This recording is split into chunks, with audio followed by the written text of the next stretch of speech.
Pinagpalang araw sa inyo, Kabanong, at ganun din naman po sa inyong mga tagapakinig, ang lahat ng mga kaabangers po natin. Ang kwentong ito ay tungkol sa pinakamabangis na albularyo ng Romblon. Ang albularyo na masasabi kong kinatatakutan talaga ng mga aswang noon. Siya si Densyo, ang aking lolo sa side ng mama ko. Tawagin niyo na lang akong Alfred. Hindi ko tunay na pangalan. Nakatira kami noon sa Romblon. Mula nang mamatay ang mama ko sa sakit sa baga at mula nang iwan naman ako ng tatay ko kay Lolo Densyo, ang lolo ko na talaga ang kinagisnan ko. Siya na ang kinilala ko bilang mga magulang. Maayos naman ang buhay ko sa kanya. Kahit na hindi naman kami mayaman, hindi ko naramdaman na hirap kami sa buhay.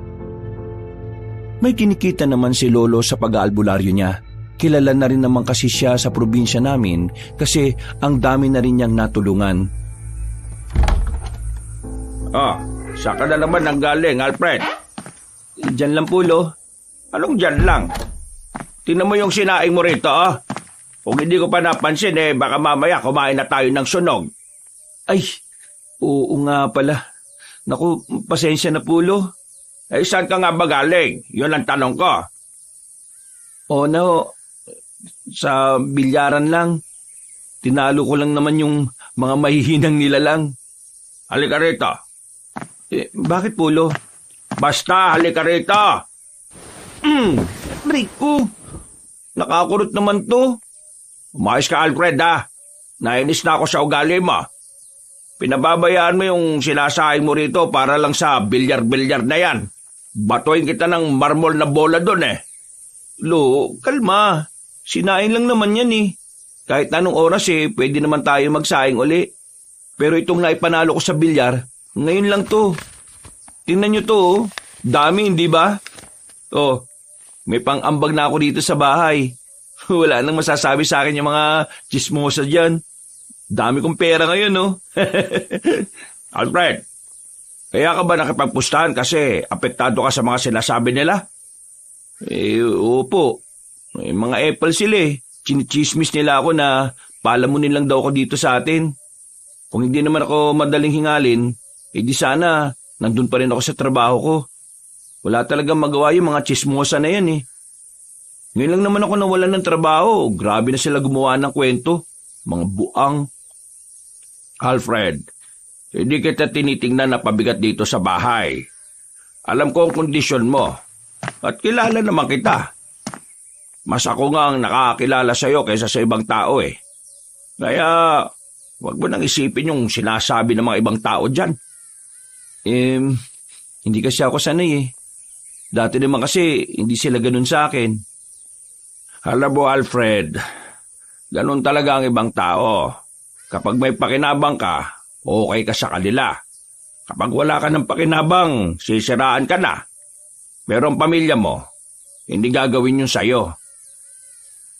Kaya nga, Lo, nung may trabaho akong matino, panay ang utang sa akin ng chismosang yun Tapos ngayon ako na yung pulutan nila sa usapan.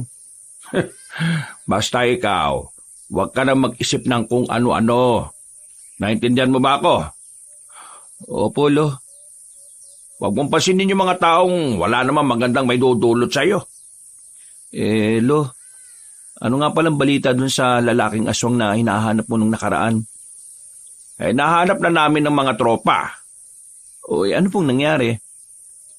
Ano pa ba? Di pinatay namin. Aswang yun Baka makagawa pa ng hindi maganda yun sa mga tao. Mabuti nga't nalaman namin agad na may aswang sa kabilang baryo. Kung hindi, baka nakapagparami pa. Hindi na ba talaga mauubos yung mga aswang na yan? Malapit-lapit na. Nararamdaman ko na ang pagkatalo nila. Hinihintay na lang ang tamang pagkakataon. Bumuntong hininga na lang ako. Sanay na sanay naman ako sa usapang aswang, Kabanong. Bata pa lang naman kasi ako, yun na ang bukang bibig ng lolo ko. Habang nagkakamuwang ako, para bang naging normal na lang din sa akin ang tungkol sa mga aswang. Sa kabila ng pagiging expose ko tungkol doon, Hindi pa naman ako nakakakita ng mga aswang. Basta alam ko lang ang itsura ng aswang base sa kwento sa akin ni Lolo. Mabilis na lumipas sa mga sandali. Sumapit na rin ang gabi. Pagkatapos namin kumain ni Lolo, ay nagpaalam na muna ako sa kanya. Sinabi kong dadalawin ko lang ang kaibigan ko.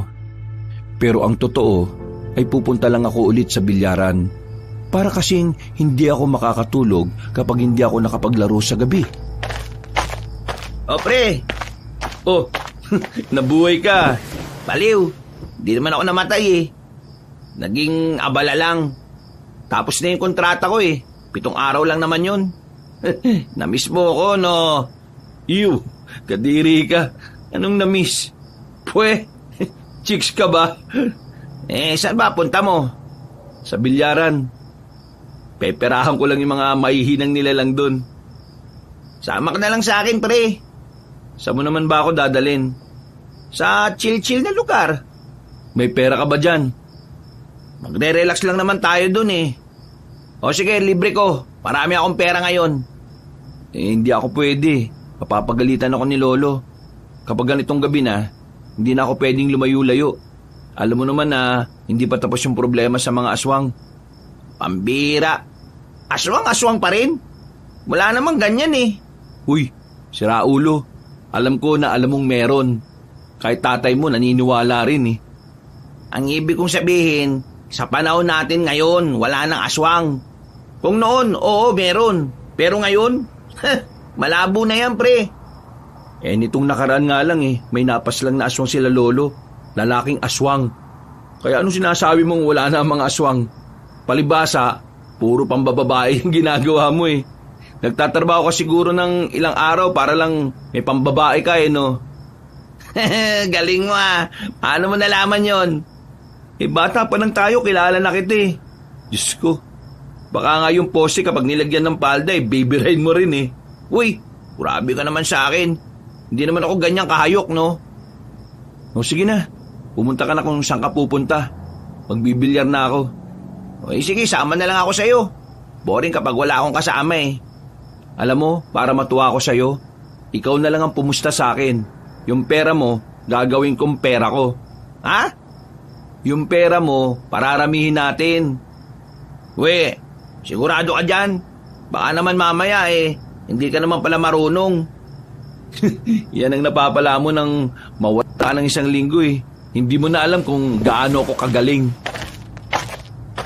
Inakbayan ko na lamang si Francis at saka naglakad na rin kami. Sabik na akong may pakita sa kanya kung gaano ako kagaling. Pagdating namin sa bilyaran, meron kaagad akong nakalaban. Pumila-pila pa talaga sila pero hindi naman magagaling. Kaya wala pang 1 oras, pumaldo na kaagad kami ni Francis. Pero meron pang isang humabol sa akin na isang lalaki. Kinalaban niya ako. Pinagbigyan ko naman kasi unang tingin ko sa kanya para siyang hindi marunong. Parang batang nagmamarunong lang. Pero nagulat kaming lahat nang ipakita niya ang galing niya. Nakadalawang laro kami. Hindi ko na pinalagan pagkatapos. Nararamdaman ko na kasing mauubos niya yung napanalunan namin. Napatingin ako ng maigi sa lalaki. Sa hindi malamang dahilan, meron akong naramdamang kakaiba sa kanya. Ang sabi pa ng iba, hindi naman daw talaga taga sa amin ang lalaking yun. Kaya medyo nagduda na ako. Nakita kasi ako ng mga sinyales sa lalaking yun. Uy, bakit ba natin sinusundan yung lalaking yan? Iba yung pakiramdam ko sa kanya eh. Pambihira ka naman. Hindi mo lang matanggap na merong nakatapat sa'yo. Buang, wala akong pakialam kung natalo ko. Ano ba kasing problema mo sa lalaking yan? Pakiramdam ko kasi aswang siya. Diyos ko naman, pakiramdam mo lang naman pala eh. Wala ka namang ebidensya. Shh, ingay mo. Huwag ka na nga sumama kung marami kang sasabihin. Sige na, sasamaan na kita para malaman ko kung totoo nga ba yung sinasabi mo. Binilisan pa namin ang paglalakad hanggang sa makarating na kami sa sementeryo. Sa dulong bahagi kasi ng baryo namin ay naroon na ang libingan. Lumang sementeryo na yon kung tutuusin. Abandonado na rin. Wala nang nangangalaga. Madilim sa parting ito, Kabanong. Kahit na may poste ng ilaw kasi ay hindi naman malakas. Napatigil kami sa paglalakad nang mapagtantong wala na ang sinusundan namin. Kahit si Francis ay hindi na rin makapaniwala. Baka sa mukha niya ang pagtataka. Bigla na lang kasing naglaho yung lalaki. O, di ba tiningnan mo na? Nawala, di ba? O, paano ipapaliwanag yun ngayon? Ha? Kailangan ko magpaliwanag? Ewan ko sa'yo. Lutang ka talaga lagi kausap. Mabuti pa, tulungan mo na lang akong hanapin yung lalaki. Kung aswang nga yung lalaki, ano naman ang gagawin natin? Ayan na natin. Baka mamaya mapahamak pa tayo eh. Sinabi ko naman kasi sa'yo na umuwi ka na para hindi ka madamay. Sama ka ng sama eh. Ngayon pa talaga ako pauuwiin. Paano kung ako naman yung sundan ng aswang? Maya-maya, may narinig silang mga kaluskos. Tol, ano yun? Sa likod ka lang. Kumuha na ako ng malaking bato sa gilid. Maigpit lang ang pagkakahawa ko doon. Pero maya-maya lang ay nawala na rin ang mga kaluskos. Nung una, inakala namin na baka bayawak lang yun. Marami-rami na kasi ang bayawak sa parting yun ng sementeryo. Pero laking gulat na lang namin nang biglang merong lumabas na lalaki sa likuran namin. Pagharap namin, nahablot niya si Francis. Nang makita ko ang mukha niya, kitang-kita na aswang talaga ang itsura niya.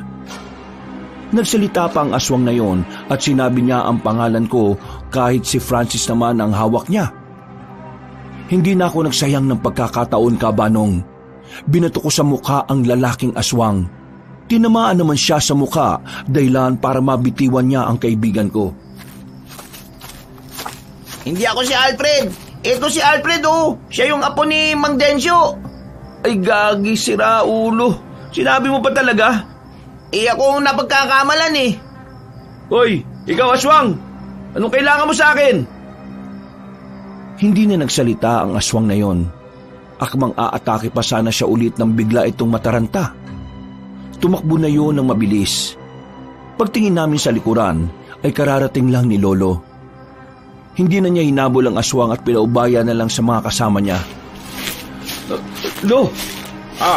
Bakit ka ba nandito? Kanina kasi may nakita kong kahina-hinalang lalaki. Kaya yun, sinundan namin at nakumpirma namin na aswang pala talaga. Nasaktan ba kayo? Hindi naman.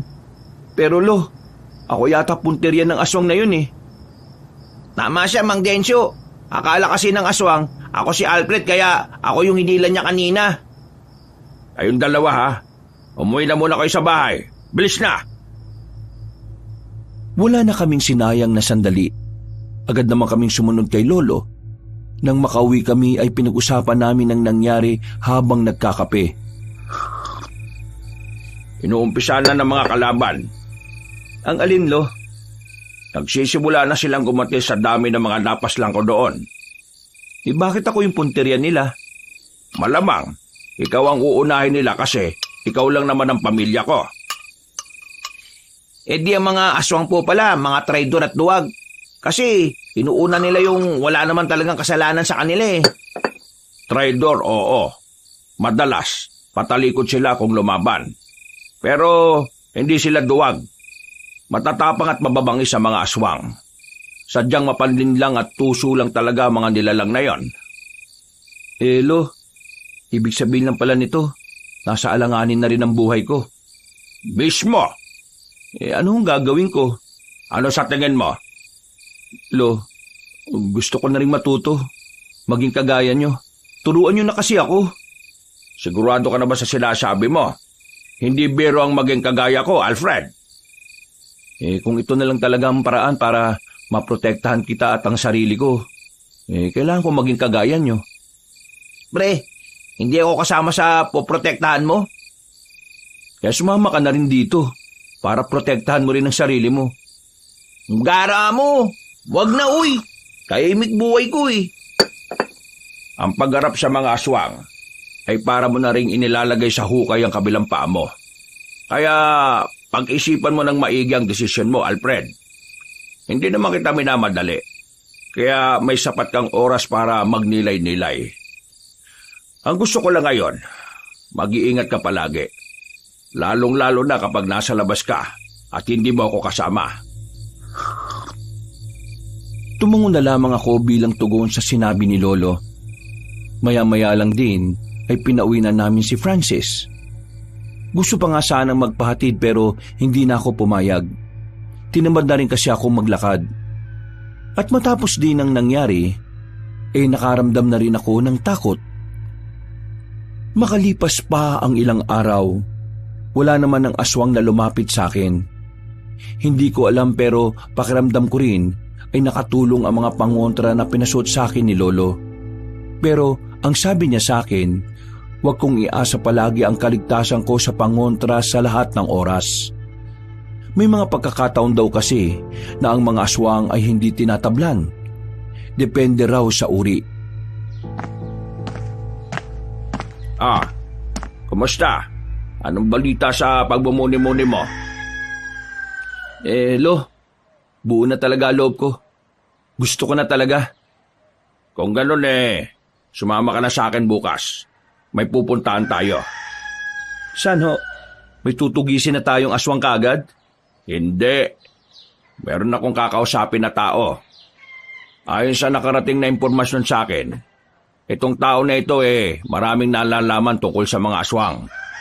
Kaya kailangan kita. Kung ganun palag ako dyan, Lo. Yun lang naman pala Nung umagang yun, Kabanong, bigla na lang akong nasabik. Pakiramdam ko, masayang makisama kay Lolo. Hindi ko pa naiisip ang mga panganib na maaari naming harapin. Kaya para bang isa lang akong bata na tuwang-tuwa dahil meron kaming pupuntahan.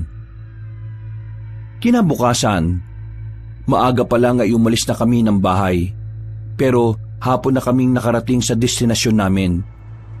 Ang dami pa rin kasi naming dinaanan. Puro sementado na mga bahay dito, Lo. Kaya ang sabi nila, may mga kaya na daw mga nakatira dito. Kaya sementado lahat ng bahay. Yun ang sabi nila. Yung pupuntahan po ba natin, kilala nyo? Hindi ko kilala. Pero nababanggit na sa akin ng mga tropa. Sila kasi yung una kong pinapunta. Pero dahil hindi sila nagtagumpay na makakuha ng impormasyon, kinailangan ko ng kumilos. Mahalaga ang kahit na anong impormasyon tungkol sa mga aswang. Kaya hindi tayo dapat nagsasayang ng oras. Naglakad na rin kami papasok ng baryo. Napapatingin pa ako sa bawat madaraanan namin. Mukha namang normal ang mga naroon at wala akong nakitang aswang. Pagdating namin sa bandang gitna ng baryo, tumigil kami sa isang bahay na kulay puti. Malawak ang bakuran, malinis at maraming tanim na kung ano-ano.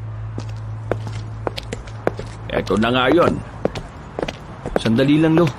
Baka mamaya may aso dyan, makagat ka pa. Aswang nga, ilang beses na akong kinagat, ayos lang Sa aso pa ba ako matatakot? Kumamot na lamang ako ng ulo. Ginalaw na rin kasi ni Lolo ang nakasabit na maliit na kampana sa bakuran. Ilang sandali lang, isang matandang babae ang lumabas ng bahay. Kahit matanda na, kita ko ang namumulang labi nito. Meron ding makeup sa muka na parabang nasubsob sa arena sa sobrang puti. Napatingin agad sa akin ang matandang babae na parabang matagal na niya akong kilala. Romana? Ikaw ba si Romana? Oo, ako nga. Bakit? Sino ba kayo? Ako si Mang Densyo, isang albularyo mula sa baryo ng Magdangal. Narito ako para pag-usapan yung tungkol sa mga nalalaman mo sa mga aswang. Sa halip na kay Lolo ang tingin nito, Kabanong, dumako ang tingin niya sa akin. Nakakaramdam ako ng pagkailang noon sa kung papaano niya pasadahan ng buong katawan ko. Kinalabit ko na nga si Lolo. Tila naramdaman din niya ang nararamdaman ko. Pwede ba kitang makausap tungkol sa bagay na yon? Kailangan na kailangan ko mga hawak mong impormasyon. Dahil ngayon unti-unti na silang nagpaparamdam. Hindi ako nagbibigay ng impormasyon ng libre. Kung gano'n magkano bang kailangan mo? Hindi ko kailangan ng pera. Ang kailangan ko, halik. Naubobo ako nung mga oras na yon, Kabanong, nang marinig ko ang sinabi ni Aling Romana. Natawa pa ako kasi akala ko si Lolo ang gusto niyang halikan. Natatawa na lang din si Lolo noon. Hindi kasi talaga namin inaasahan ang sasabihin ng matandang babae. Pasensya ka na. Pero ang labi kong ito pagmamay-ari na ng asawa ko. At kahit wala na siya sa mundo, hindi ko ito ibibigay sa iba. Sino ba kasing nagsabi na ikaw ang gusto kong halikan? Nagtindigan ang balahibo ko noon, Kabanong. Nagtago agad ako sa likod ni Lolo. Kinikilabutan ako sa mga sinasabi niya. Nakangiti pa siya sa akin na malagkit. Pero sa halip na maakit ako, nandidiri ako sa kanya. Isang halik, isang impormasyon na katumbas. Halik saan ba? Sa labi. Uy, ano ka swerte? Wala pa nga akong first kiss tapos ikaw gusto mo mauna? Kung ganon, mas masarap pala ang unang halik. Lo, ayoko. Para akong halik sa bangkay niyan Eto ang sinasabi ko sa iyo, Alfred. Dapat pinag-iisipan mo ng maigi ang pagiging manunugis. Kasi kung ganitong hindi mo kayang magsakripisyo, hindi ka na dapat pumasok sa ganito. Lo naman, paano ko magsasakripisyo ng ganyan? Mas maganda pa yatang magpalapa na lang ako sa aswang kaysa lapain niya ang labi ko Kaya nga kita sinama rito kasi ikaw ang kailangan ko. Ibig sabihin, alam niyo na ito bago pa tayo pumunta rito? Nasabi sa akin ng mga tropa, pero hindi ko naman inakala na totoo pala. O ano, magpapahalik ka ba sa akin o wala kayong makukuhang impormasyon? Apo, isipin mo na lang na ito ang pinakamalaking sakripisyong gagawin mo para sa maraming buhay. Madali lang kasing magsalita para sa inyo Tingnan nyo nga yan, Lo.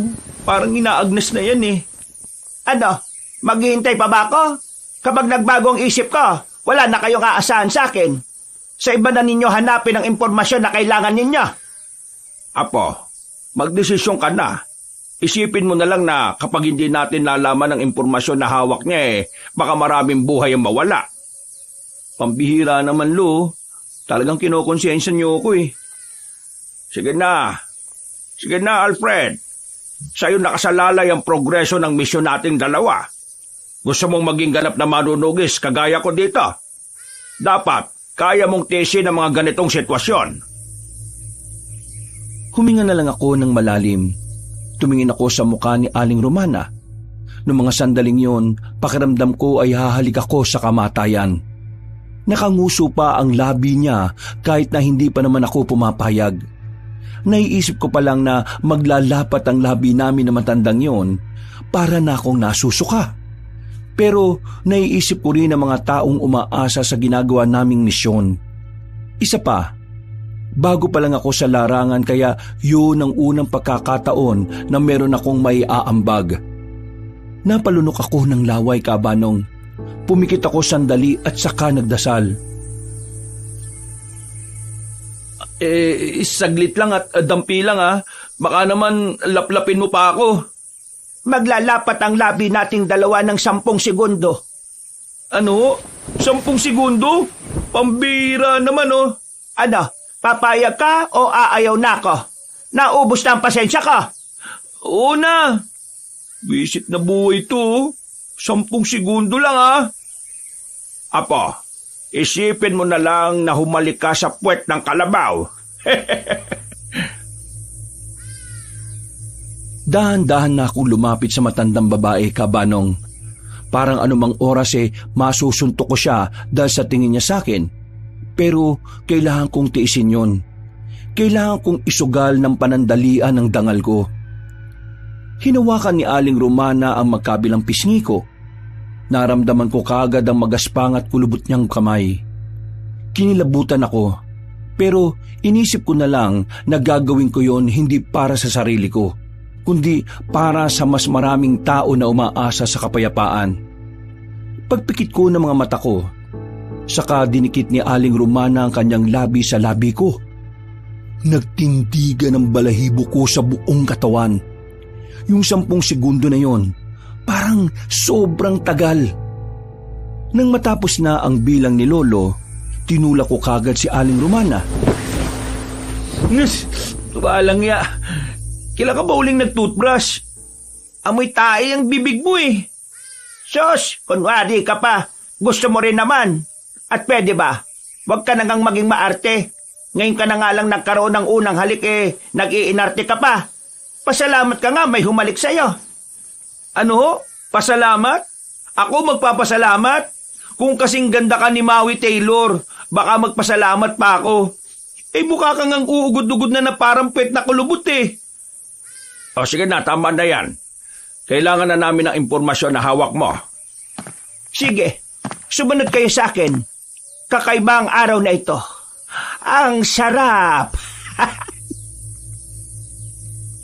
Makilang ulit akong dumura-dura noong mga sandaling yon, Kabanong. Parang kahit dumura ako ng dumura ay nalalasahan ko pa rin ang labi niya.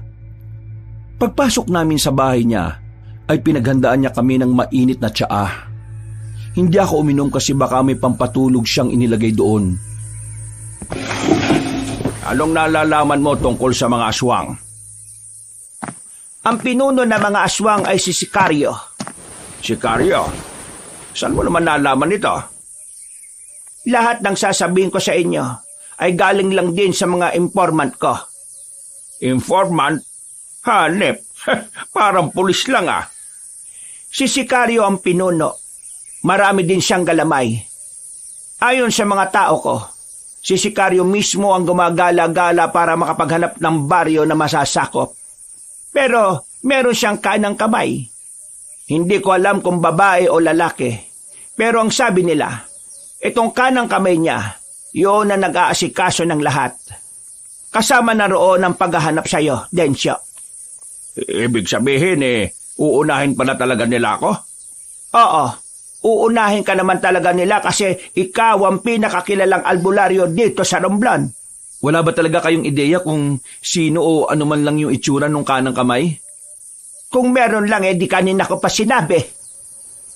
Ano pa yung mga nalalaman mo? Alam ko rin kung saan ang isa nilang kampo. Kampo ng mga aswang? Oo. Pero itong natuklasan ng mga tao ko, hindi pa yon ang pinagkukutaan nila. Marami silang lugar, pero yun lang ang nag-iisang nalaman namin. Sabihin mo, saan matatagpuan yung lugar na yon? Ibibigay ko sa iyo mamaya ang address kung saan makikita ang lugar. Pero may kailangan ka pang malaman, Densyo. Kailangang malaman? Ano yon? Kaya kanila gustong patayin ay dahil gusto nilang malaman kung nasaan ang itim na itlog. Itim na itlog? May ganun ba? Ang itim na itlog ay ang galing sa isang itim na sigbin. Ang itim na sigbin ay bibihira lang at pinaniniwalaang ang itlog ng itim na sigbin ay nakakapagbigay ng kakaibang lakas sa kung sino man ang kakain ng itim na itlog. Hindi lang pampalakas ng katawan nila ang itim na itlog. Sinasabi mo bang kulang pa ang kaalaman ko tungkol sa bagay na yon?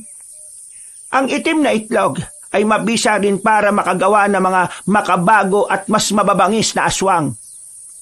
Ibig sabihin, balak din nilang gumawa ng hukbo ng marami at mas malalakas na aswang?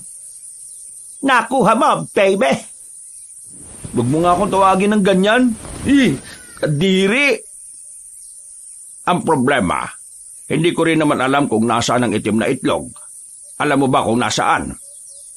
Hindi ko rin alam. Kaya nga dapat maunahan ninyo ang mga aswang na mahanap yon. Dahil kapag yon ay napunta sa kanilang kamay, mas mahihirapan na kayong manalo sa haharapin nyong laban. Nakita kong bumuntong hininga na lang din si Lolo. Sa buong buhay ko, yun ang unang beses na nakita ko siyang parang kinakabahan. Kadalasan kasi, nagagawa niya pang magyabang kapag meron silang kailangang paslangin na aswang. Marami pa silang napag-usapan ni Aling Romana pero hindi naman na ganoon kaimportante. Kaya mga ilang sandali lang ay natapos na rin sila. Bumuntong hininga na lang ako dahil tumitingin-tingin pa rin sa akin ang matandang babae. Kinikilabutan talaga ako kapag naalala ko ang bagay na yon. Magaling ang ginawa mo kanina. Kung hindi dahil sa'yo, hindi natin malalaman kung ano ang tunay na pakay ng mga aswang. Lo, first kiss ang nawala sa akin. Kasalanan mo to eh. Hoy, ayaw mo nun. Hindi mo basta makakalimutan ang unang halik mo. Huwag ka na nga lang maingay, Lo. Baka naman sabihin mo pa to kay Francis, ha? Abay, oo naman. Makakaasa kang si Francis lang ang makakaalam. Lo naman. Nako, biro lang naman kau talaga, oh. Pareho na lamang kaming natawan ni Lolo noong mga oras na yon. Mga bandang tanghali, nakabalik na rin kami sa baryo namin. Nanakitang pa ako sa kakalakad. Wala na kasi kaming nasakyang pabalik dahil gumarahe muna ang mga tricycle driver. Pagbukas namin ng bahay namin, nagulat ako nang merong kaming abutan na matangkad na lalaki. Nakaupo siya sa katre. Nakadikwatro na akala mo pagmamay-ari niya ang bahay.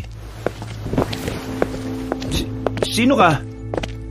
Hindi ako sinuka, iniri ako. Lo, sino naman to? Si Dabong, ang isa sa mga pinagkakatiwalaan ko sa samahan. Akala ko ba ako ang kanang kamay mo? Joe! Yap, yo! Ako ang kanang kamay ni Mang Densyo. Kung gusto mo, ikaw na lang ang kaliwang paa. Lo, palabasin mo na nga to. Dabong, paano ka nakapasok dito nakakandado naman tong harapan? Nakabukas naman yung bintana nyo sa likuran. Hindi mo sinara? Nakalimutan ko, Lo eh. Ay, ano bang kailangan mo? Meron lang naman akong mahalagang balita. Mahalagang balita? Oo, sobrang halaga. Mas mahalaga pa sa apo mo. Uy, umayos ka sa pananalita mo ha. Kahit mas matangkad ka sa akin, kaya kitang balyahin. Oo, kalma ka lang. Ayaw kong manakit ngayon eh. Ano ba yung magandang balita na sinasabi mo? May mga napas lang kaming aswang sa kabilang nayon. Napas lang na namin yung pinapahabol mo sa akin. Ay mabuti na ba kung ganon? Alfred, yun yung aswang na umatake sa inyo ni Francis. Patay na. Dapat ka magpasalamat sa akin kasi pinangunahan ko yun. Ha? Ay, di salamat.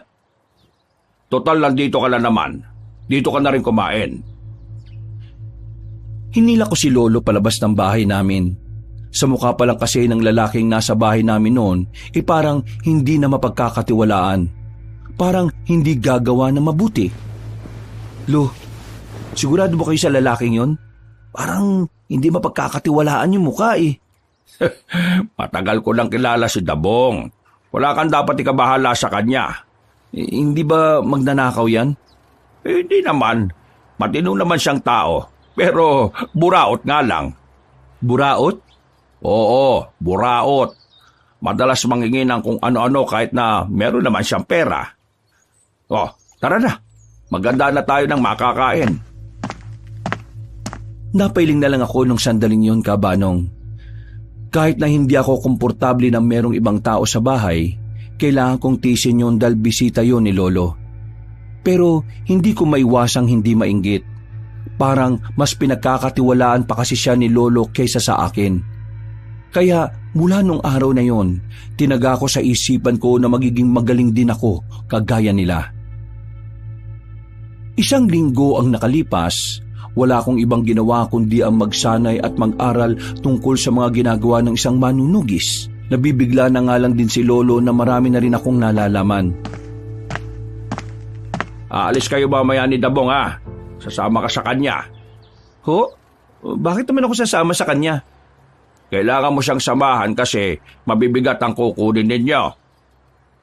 Kaya niya na yun. Mga itak ang kukunin niya.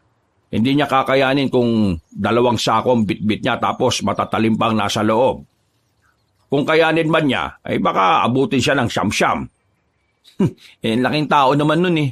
Bakit ba ayaw mo sa kanya? Hindi ko talaga sa trip na nandito siya eh. Sos, nagsiselos ka ba na siya ang kanang kamay ko? Yang sabi nyo kasi sa akin, ako ang kanang kamay nyo. Tapos, meron ka na palang kanang kamay. Mas maalam si Dabong kaysa sayo dahil noon pa man manunugis na siya. At ang mga taong maraming kalaman ang mas nagiging epektibo. E di, hindi pala ako epektibo. Hindi naman sa ganon. Ang sinasabi ko lang, marami-rami ka pang aaralin.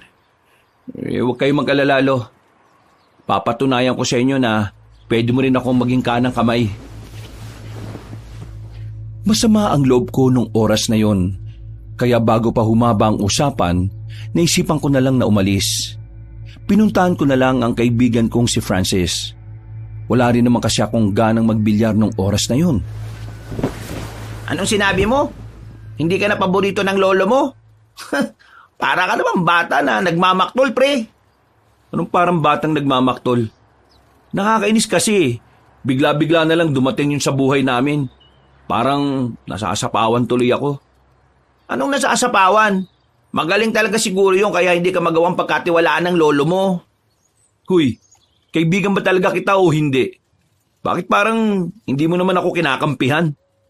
Hindi naman kasi kalaban yung Dabong eh. Kakampi nyo siya. Pride mo lang talaga yung kalaban mo. Hindi mo matanggap na may mas magaling sa'yo. Hindi mo matanggap na mas sumahanga ang lolo mo ron kaysa sa'yo. Pero pre sa halip na tinuturing mo siyang kakompetensya, ituring mo siyang kakampi. Kasi wala kayong matatapos sa trabaho kung kalaban ang tingin mo sa kanya na dapat kaibigan. Ay nako, ewan ko sa'yo. Basta, hindi lang talaga siguro ako sanay na merong ibang napapansin ng lolo ko. Bumuntong hininga na lamang ako. Naiintindihan ko naman ang punto ni Francis. Totoo naman ang mga sinabi niya. Pero sadyang mahirap lang talaga sigurong tanggapin ang katotohanang hindi sa lahat ng oras ay tayo ang magaling. Matapos namin mag-usap ni Francis, kahit na papaano ay nalinawan ako. Naging kalmado na rin ang utak ko. Bandang hapon naman, dumating si Dabong. Sa labas pa lang, nakikita ko na kagad ang nakakairita niyang mukha. Oh, Alfred! Magsapatos ka na, aalis na tayo. Bakit kailangan magsapatos? Ikaw nga nakatsinelas lang. Magsapatos ka para mukha kang lihito mong runner. Tatakbo kapag nagkagulo. Lo, pagsabihan mo nga to. Ay, haba na yan. Ang mabuti pa umalis na kayo. Kailangan na mamayang gabi ang mga itak para maibigay na sa iba natin mga kasama. Di tara na. Baka mamaya abutan pa tayo ng ulan. Bumuntong hininga na lang ako ng mga sandaling yon. Hindi ko na lang pinansin ang mga sinabi niya. Nang makasakay na kami ay tumingin na lang ako sa malayo kahit na daldal siya ng daldal. Halos 1 oras din ang biyahe namin. Hindi naman sobrang layo pero bumagal lang kami dahil sa malulubak naming nadaraanan. Oh, nandito na tayo. Anong lugar to? Baryo to ng San Isidro. Dito talaga kinukuha yung mga dekalidad na mga itak. Akala ko ba sa bayan? Bayan? Baryong natatandaan kong sinabi ni Mang Densyo. Bungol ka talaga. Ay naku, dami pang satsat. Tara na nga. Nauna na akong naglakad papasok sa baryong yon. Pero bigla ko na lang nakabanggaan ng isang babae. Muntikan pa siyang matumba. Pero buti na lang ay nasalo siya kagad ni Dabong. Ayos ka lang ba, miss? Pasensya ka na sa kasama ko, ha? Kasi hindi gumagana yata yung mata niya Ayos lang ako. Kasalanan ko rin naman kasi hindi ako tumitingin sa dinaraanan ko. Buti na lang alam mo. Pasensya na talaga. Hindi mo kailangang humingi ng pasensya, miss. Kasalanan yun na kasama ko dahil siya ang... Hoy, huwag kang ang pasikat. Nakakita ka lang ng babae, nagiging makata ka na. Makata naman talaga ako Makata ang puso ko sa mga kababaihan na kagaya niya. Kung ikaw, hindi ko kagaya, marahil ay isa kang taksil na... Huwag na kayo mag-away. Magkapatid kayo. Dapat magmahalan kayo. Ha? Sa mukha niyang yan, Iisipin mo magkapatid kami? Ikaw yata bulag, miss eh. Hindi ba kayo magkapatid? Malabong magkaroon ako ng kapatid na mahina, no? Kung kanina ka pa umalis, miss, di sana tapos na usapan. Huwag mo siyang intindihin, Binibini. Ako ang tingnan mo. Nais kong malaman ang iyong pangalan. Ano ang pangalan ng isang kagaya mo? Rizal. Rizal ang pangalan ko. Dabong naman ang aking pangalan. Isang pangalan na nagmula sa pinakamabangis na mandirigma ng norte. Bida-bida, mayabang, papansin. O sige na, aalis na ako. Pasensya na ulit kung hindi ako nakatingin kasalanan ko. Teka, sandali. Bakit? Maari mo bang ituro sa amin kung saan ang bahay ni Mang Tokek? Hindi ko siya kilala eh. Bago lang din kasi ako dito sa baryong to. Ganun ba, Binibini? Walang problema. Ako na ang bahala. Ngumiti na sa amin ang malapad ang babae. Aminado kong maganda talaga siya. Maputi, makinis ang balat. Parang hindi man lang tinatabla ng tigyawat ang muka.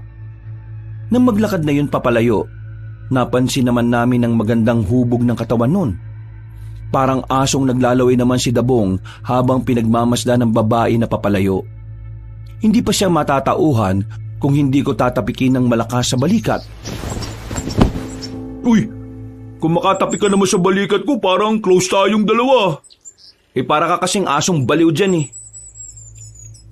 Nauna na ako naglakad at hindi ko na siya hinintay pa. Sumunod din naman siya kaagad. Mga ilang sandali lang, nakita na rin namin ang bahay na matandang si Tokek. Paglapit namin doon, ay tumingin pa siya sa amin ng seryoso. Pinasadaan niya kami mula ulo hanggang paa. Pinadala kami rito ni Mang Densyo para kunin yung mga itak na binili ng samahan namin. Tumingin na masama sa amin na matanda.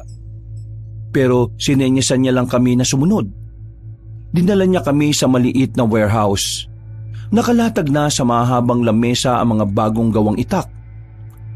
Meron pang mga disenyo sa hawakan. Palima kong namangha sa mga nakikita ko. Yung kasi ang unang beses na nakakita ko ng ganong karaming itak. Yan lahat ang gagamitin ng mga kasama natin sa pakikipaglaban. Bakit kailangan bumili? Wala na ba yung mga lumang itak? Taon-taon kailangan palitan ng mga lumang itak. Kasi mga bago, idinadaan pa sila sa mga ritual para mas maging epektibong panlaban sa mga masasamang nilalang. Ritual? Ano mangyayari? Magkakaroon ng kapangyarihan? Bakit ka natatawa sa kapangyarihan? Hindi mo ba alam na si Mang Densyo may kapangyarihan? Ha? Kapangyarihan? Anong pinagsasabi mo? Wala ka pala talagang alam no? Anong kapangyarihan ni Lolo? Mas maganda sana, ikaw na lang ang magtanong sa kanya. Wala akong karapatan na sabihin sa'yo kung ano man yun. Lumapit na lamang si Dabong sa mga itak, habang ako naman naiwang nakatayo habang napapaisip. Nung oras na yon, pakiramdam ko naman ay nagsasabi ng totoo si Dabong tungkol sa kapangyarihan ni Lolo. Unang beses ko lang kasing nakita ang mukha niya na seryoso. Parang yun din ang unang pagkakataon na may nasabi siyang matino.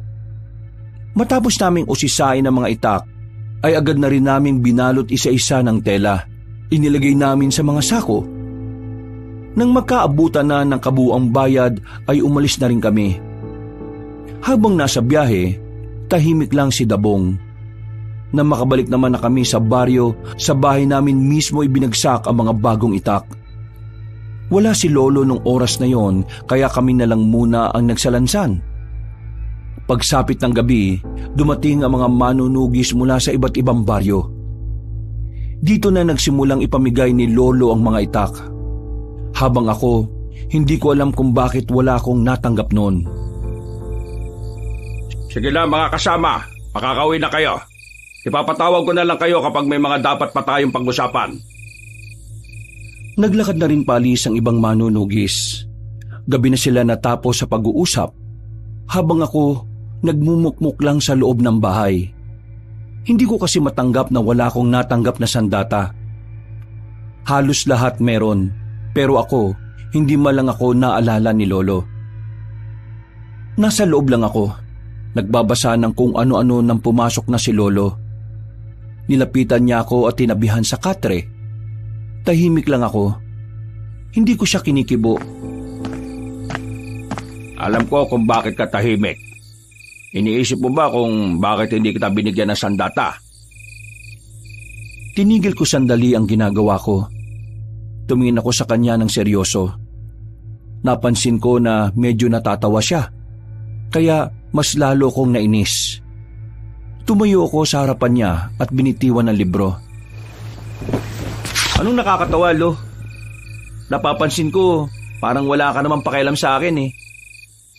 Ginagawa ko makakaya ko para maging kagaya nyo. Pero ngayon, pinagmumukha nyo akong tanga. Hintay ako ng hintay, pero wala naman pala ako napala. Naiintindihan kita. Pero bago ka magalit sa akin, sumunod ka muna sa akin. Oh, saan naman tayo pupunta? Basta, sumunod ka sa akin para maintindihan mo kung bakit hindi kita binigyan ng sandata kanina.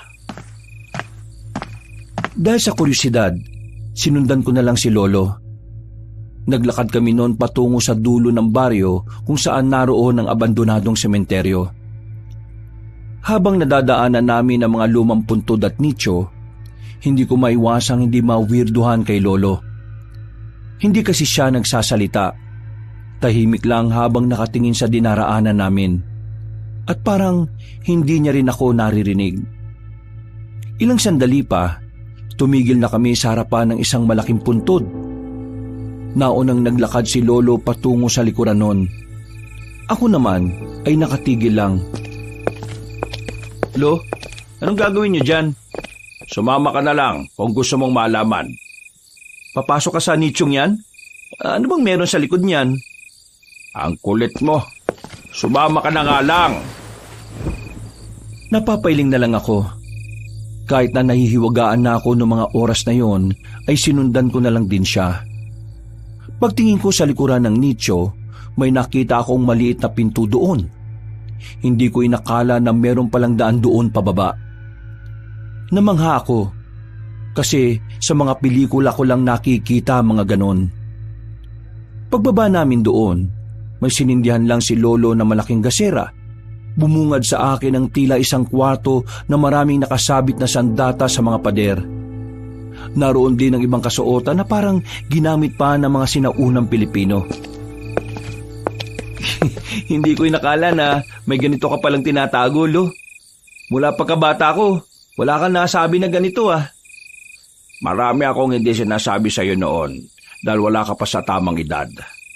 Bakit ngayon? Kaya niyo ba ito sinasabi sa akin kasi tingin niyo nasa tamang edad na ako? Hindi. Sinasabi ko ito sa iyo kasi alam kong handa ka na. Ano po yung mga yan? Parang panahon pa ng Kastila yung mga kasuotan na yan eh.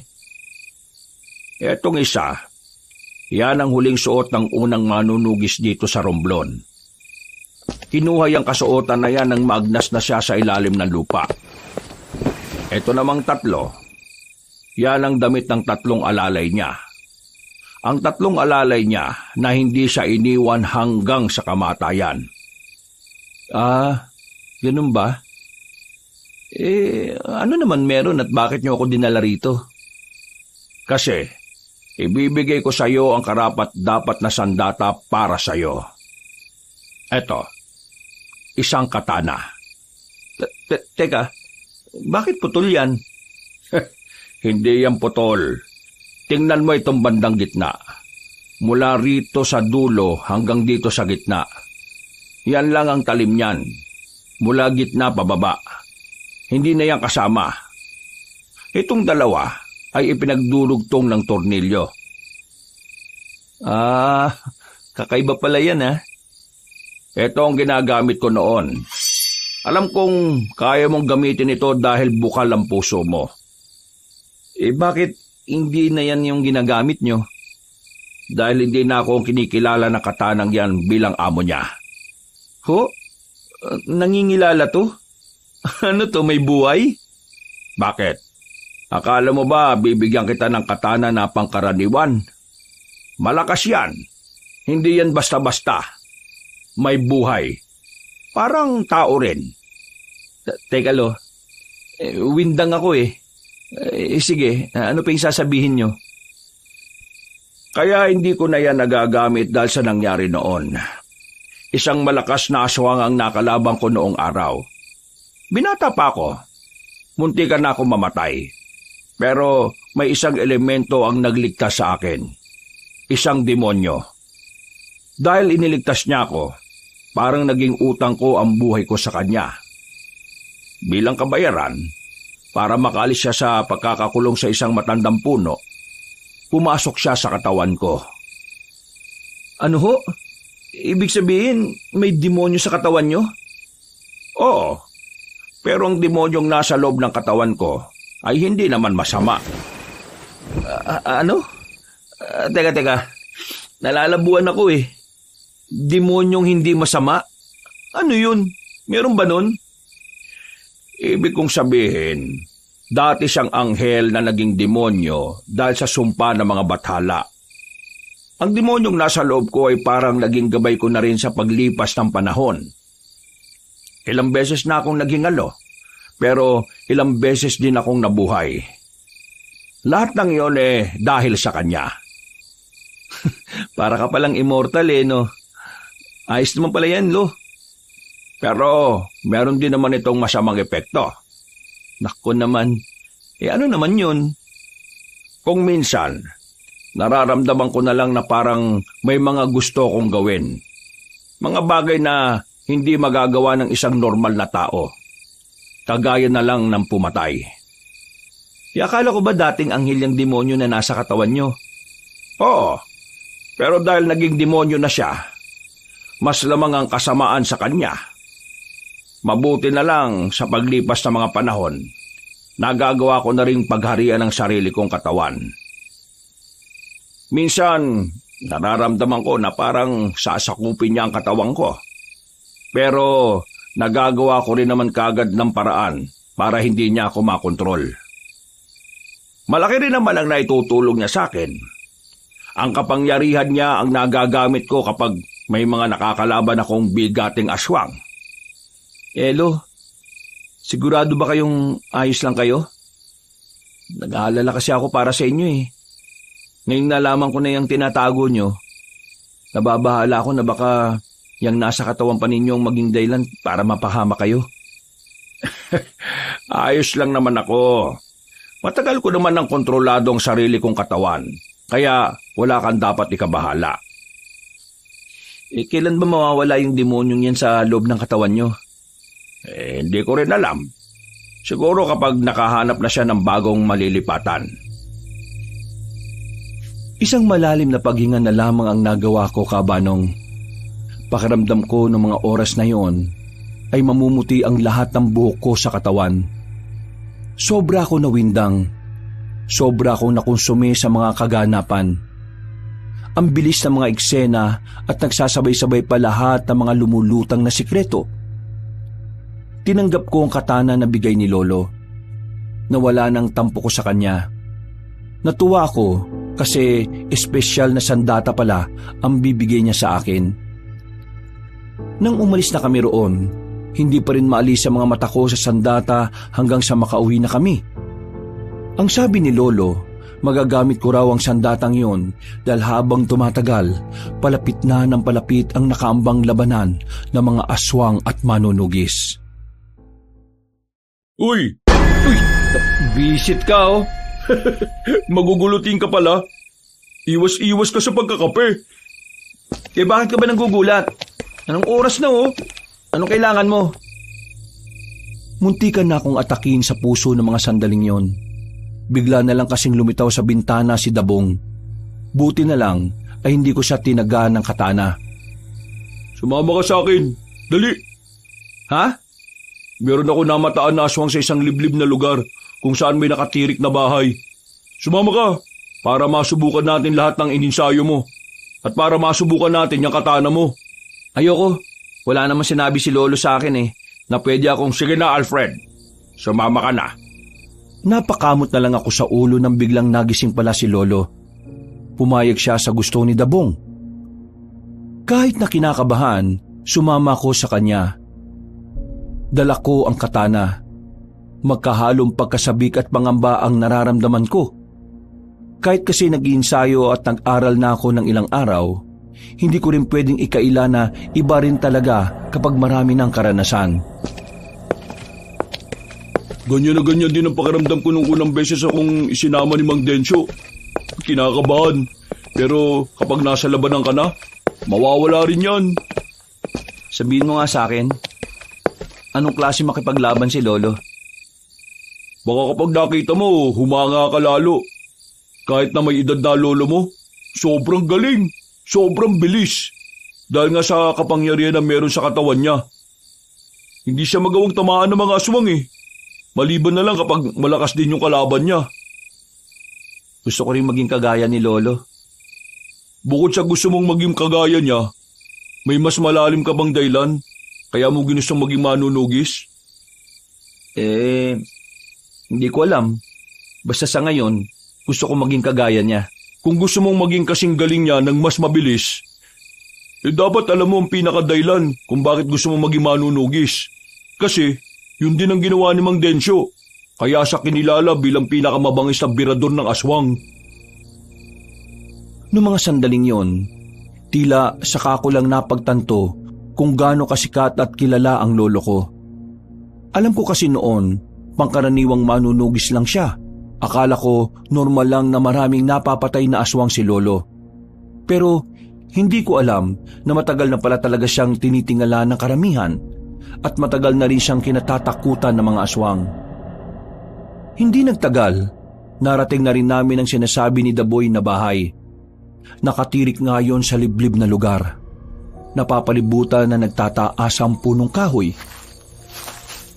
Yan ang bahay ng mga aswang. Sa nakarating na impormasyon sa akin, kasama sila sa samahan ni Sicario, yung pinuno ng mga aswang. Ang gagawin natin, may ititira tayong buhay sa kanila. Kahit isa lang. Pipilitin natin kumanta kung nasaan yung totoong kuta nila. Di ba, alam na natin yung kuta nila? Hindi ka talaga nakikinig ng maigi, no? Yung sinabi ni Aling Romana, isa lang yun sa mga kuta ng mga aswang. Hindi pa yun yung pinakalungga nila. Ay nako, ituon mo na nga atensyon mo sa gagawin natin. Huminga na ako ng malalim, Kabanong. Maigpit na ang hawak ko sa katana. Mga ilang sandali lang, pinangunahan ni Dabong ang paglapit sa bahay. Kaswal siyang kumatok sa pintuan, habang ako, nasa likuran lang niya, nagbabantay sa paligid. Opo! May tao ba dyan? Makikitain lang po. Itong kasama ko kasi, may igit na sa brief niya. Tao po! Uy, pinagsasabi mo dyan. Maayos lang ha. Makisakay ka na lang. Sa ilang beses na katok na ginawa ni Dabong, ay bumukas na rin ang pintuan. Hindi pa man nagsasalita ang lalaki, tinaga na agad ni Dabong yun. Nakailag ang lalaki. Sinarado ang pinto at kaming dalawa ay dumistansya kagad. Buwang ka talaga yun, no? Kung pinalabas mo na muna sa bahay nila para mas madali mong tinamaan, di mas maganda. Wala na eh. Nangyari na. Move on ka agad. Sira ulo. Tingnan mo, pinalilibutan na tayo. Ilan ang mga yan? Huwag kang matakot. Malakas na sandatay ang hawak mo eh. Hindi na ako nagsalita. Magkatalikuran na kami nung oras na yon. Maya-maya lang ay bigla na lang tumakbo si Dabong palapit sa mga aswang. Naiwan ako mag-isa sa gitna. Hindi ko alam ang gagawin ko nung una. Hanggang sa nakita ko na lang siyang nakikipagsabayan na. Nagkaroon na ako ng dahilan para kalabanin na rin ng mga aswang. Gusto kong patunayan sa kanya noon na malaki na ang pinagbago ko mula nung una niya akong nakilala. Visit kayo mga aswang kayo! Yan! Sige! Marami pa pala sila eh! Mukhang patibong lang yata itong ginawa natin ah. Mas maganda nga yan eh, para mas lalo tayo magkaroon ng magandang laban. Buang! Huminga ako ng malalim at saka itinuon na lang ang atensyon sa mga aswang. Hinawakan ko ng maayos ang katana. Nang sabay-sabay na silang umatake, hinigupit ko ng malakas ang sandata ko. Hindi ko na namalayan na nakagawa pala ako ng isang malakas na hangin na nagmula sa katana. Bumulagta lahat ng mga aswang. Sumirit ang dugo sa katawan nila kahit na di naman dumampi ang talim ng sandata ko. Gagi! Angas! Ang lupit ah! Anong nangyari? Paano ko nagawa yun? Sabi ko naman sa'yo, di ba? Kakaiba't malakas talaga yung sandatang yan ni Mang Densyo. Ikaw na ang tagapagmana niyan. Anong gagawin natin ngayon? E di uwi na. Wala na tayo makakausap dito. Lahat pinatay mo eh. Napamalay ko bang mamamatay silang lahat sa ginawa ko? O ngayon alam mo na talaga na hindi pangkaraniwan yung katana na yan. Kaya dapat aralin mo rin yan ha. Marami kang maliligtas na buhay dahil dyan. Oh, tulungan mo na lang ako. Anong gagawin? Ipapasok natin dun sa bahay itong mga bangkay ng aswang. Tapos sisilaban natin yung bahay na yan. Teka, parang brutal naman yata yun. Yan ang hindi dapat ugaliin. Ang maawa sa mga aswang. Alam mo, lahat ng aswang salot. Kaya dapat matigas ang puso mo sa kanila. Tara na. Sinunod ko na lang ang sinabi niya, Kabanong. Habang tumatagal, nagiging maganda na rin ang samahan namin ni Dabong. Nagiging kasundo ko na rin siya. Pero paminsan-minsan, nagtatalo pa rin naman kami. Nagdesisyon kaming umuwi na lang kagad sa Baryo Magdangal. Sabik na sabik akong ibinalita kay Lolo ang nagawa ko. Pero malayo pa lang, natatanaw ko na kagad na maraming tao sa harapan ng bahay namin. Hindi ko alam bakit bigla na lang akong kinabahan. Pakiramdam ko, merong masamang nangyari. Kaya naman dali-dali akong tumakbo palapit doon. Dinatnan ko ang katawang nakahandusay sa bakuran namin. Mga 6 sila. At nang tingnan ko mga muka, doon ko na napagtanto na mga aswang pala yun. Dali-dali akong pumasok sa loob ng bahay. Inabutan ko si Lolo na nilalagyan na ng benda ang kamay niya. Lo, anong nangyari? Ayun, may mga nagtangka sa buhay ko. Kaso, hindi nila alam na hindi nila ako kaya. Wala to, nasugatan lang ako ng kaunti. Ikaw lang mag-isa laban sa mga salot na yon? Bakit? Hindi ka makapaniwala. Huwag ka mag-alala. Ipapakita ko rin sa iyo sa susunod kung paano ako makipaglaban. Mang Densyo, sino maglilinis sa mga kalat mo sa labas? Tinawag ko na yung mga tropa. Hahakutin nila yung mga katawan sa labas at sa gubat na lang nila susunugin. Kayo, kumusta naman pala yung lakad nyo? Wala kaming napakanta eh. Pinatay ni Alfred lahat eh. Isang ganun niya lang oh. Wung! Patay! Hindi ko rin inaasahan na magagawa ko yun. Nagulat din ako, Lo. Kung ganon, magaling ang ginawa mo. Ikaw talaga ang karapat-dapat na gumamit niyan. Ano na mangyayari? Ano nang susunod natin gagawin? Maganda na kayo. Dahil bukas na bukas din, lalarga na tayo para puntahan ang isa sa mga kuta ng mga aswang. Mga ilang sandali lang, dumating na rin ang mga kukuha ng bangkay ng mga aswang. Nakapagpahinga na rin kami ng mga oras na yon. Habang nakasandal ako sa dingding, napatingin na lang ako sa tako sa gilid. Ang tako na palagi kong ginagamit sa bilyar. Mula kasi na maging manunugis na ako, hindi na ako nakakapaglaro. Para kasing wala na akong ibang iniisip kundi ang mga aswang. Kinabukasan ng umaga, inutusan ako ni Lolo na mamili ng mga prutas na pwedeng ibaon sa paglusob namin. Habang nasa palengke ako, hindi ko inaasahan ang babaeng nakita namin sa isang baryo. Si Rosal. Hindi ko alam kung ano ang ginagawa niya sa baryo namin. Basta nakita ko na lang na meron siyang daladala na kung ano. Hindi ko na sana papansinin pero bigla niya akong hinarang. Uy, di ba ikaw yung kasama ni Dabong? Ano naman? Dito ka ba nakatira? Oo, bakit? Dito rin ako nakatira eh. Akala ko doon ka nakatira sa baryo kung saan ka namin nakita. Lumipat na kasi ako dito. Saan ka pala pupunta? Wala ka na ron. Ang sungit mo naman. Huwag mo akong kausapin. Hindi kita kilala. Hindi ba pwedeng maging magkaibigan tayo? Nagulat na lang ako nang bigla niya akong hawakan sa dibdib. Napatingin ako sa mga mata niya. makahulugan ang tingin niya sa akin. Mabilis ang mga pangyayari, Kabanong. Naramdaman ko na lang na magkalapat na ang labi namin. At para bang wala na akong pakialam sa paligid. Nung oras na yon, nawala na ako sa sarili ko. Naging sunod-sunuran ako sa kanya. Hawak niya ang kamay ko habang naglalakad kami. Saka lang ako natauhan ng may maapakan akong matulis. Nasugatan ng paa ko. Pagtingin ko sa paligid, nasa kagubatan na kami. Agad akong lumayo sa kanya. Nagtataka, nababahala. Sinuyod ko ng tingin ng paligid. Hindi pamilyar sa akin ang buong lugar. Kinuha ko ang sanga at tinutok sa kanya. Anong ginawa mo sa akin? Sino ka? Paano mo ako dinala rito nang hindi ko namamalayan? Ha? Ikaw ang sumama at pumilit sa akin na magpunta rito. Ang sabi mo sa akin may gagawin tayong dalawa na medyo bastos. Tumigil ka! Wala akong natatanda na may sinabi ako ganyan, ha? Totoo ang sinabi ko. Paano naman kita madadala rito nang hindi ka pumapayag? Hindi ko alam, pero pakiramdam ko, meron kang ginawa sa akin na kakaiba. Kakaiba? Ang sinasabi mo? Hindi kita maintindihan. Ako na nga ang pumayag sa gusto mo tapos ngayon, parang ako pa yung may balak na masama sa'yo. Baka ikaw ang may gagawin sa akin. Tigilan mo ako, ha? Hindi mo ako maluloko. Kung si Dabong, oo, maluloko mo yun.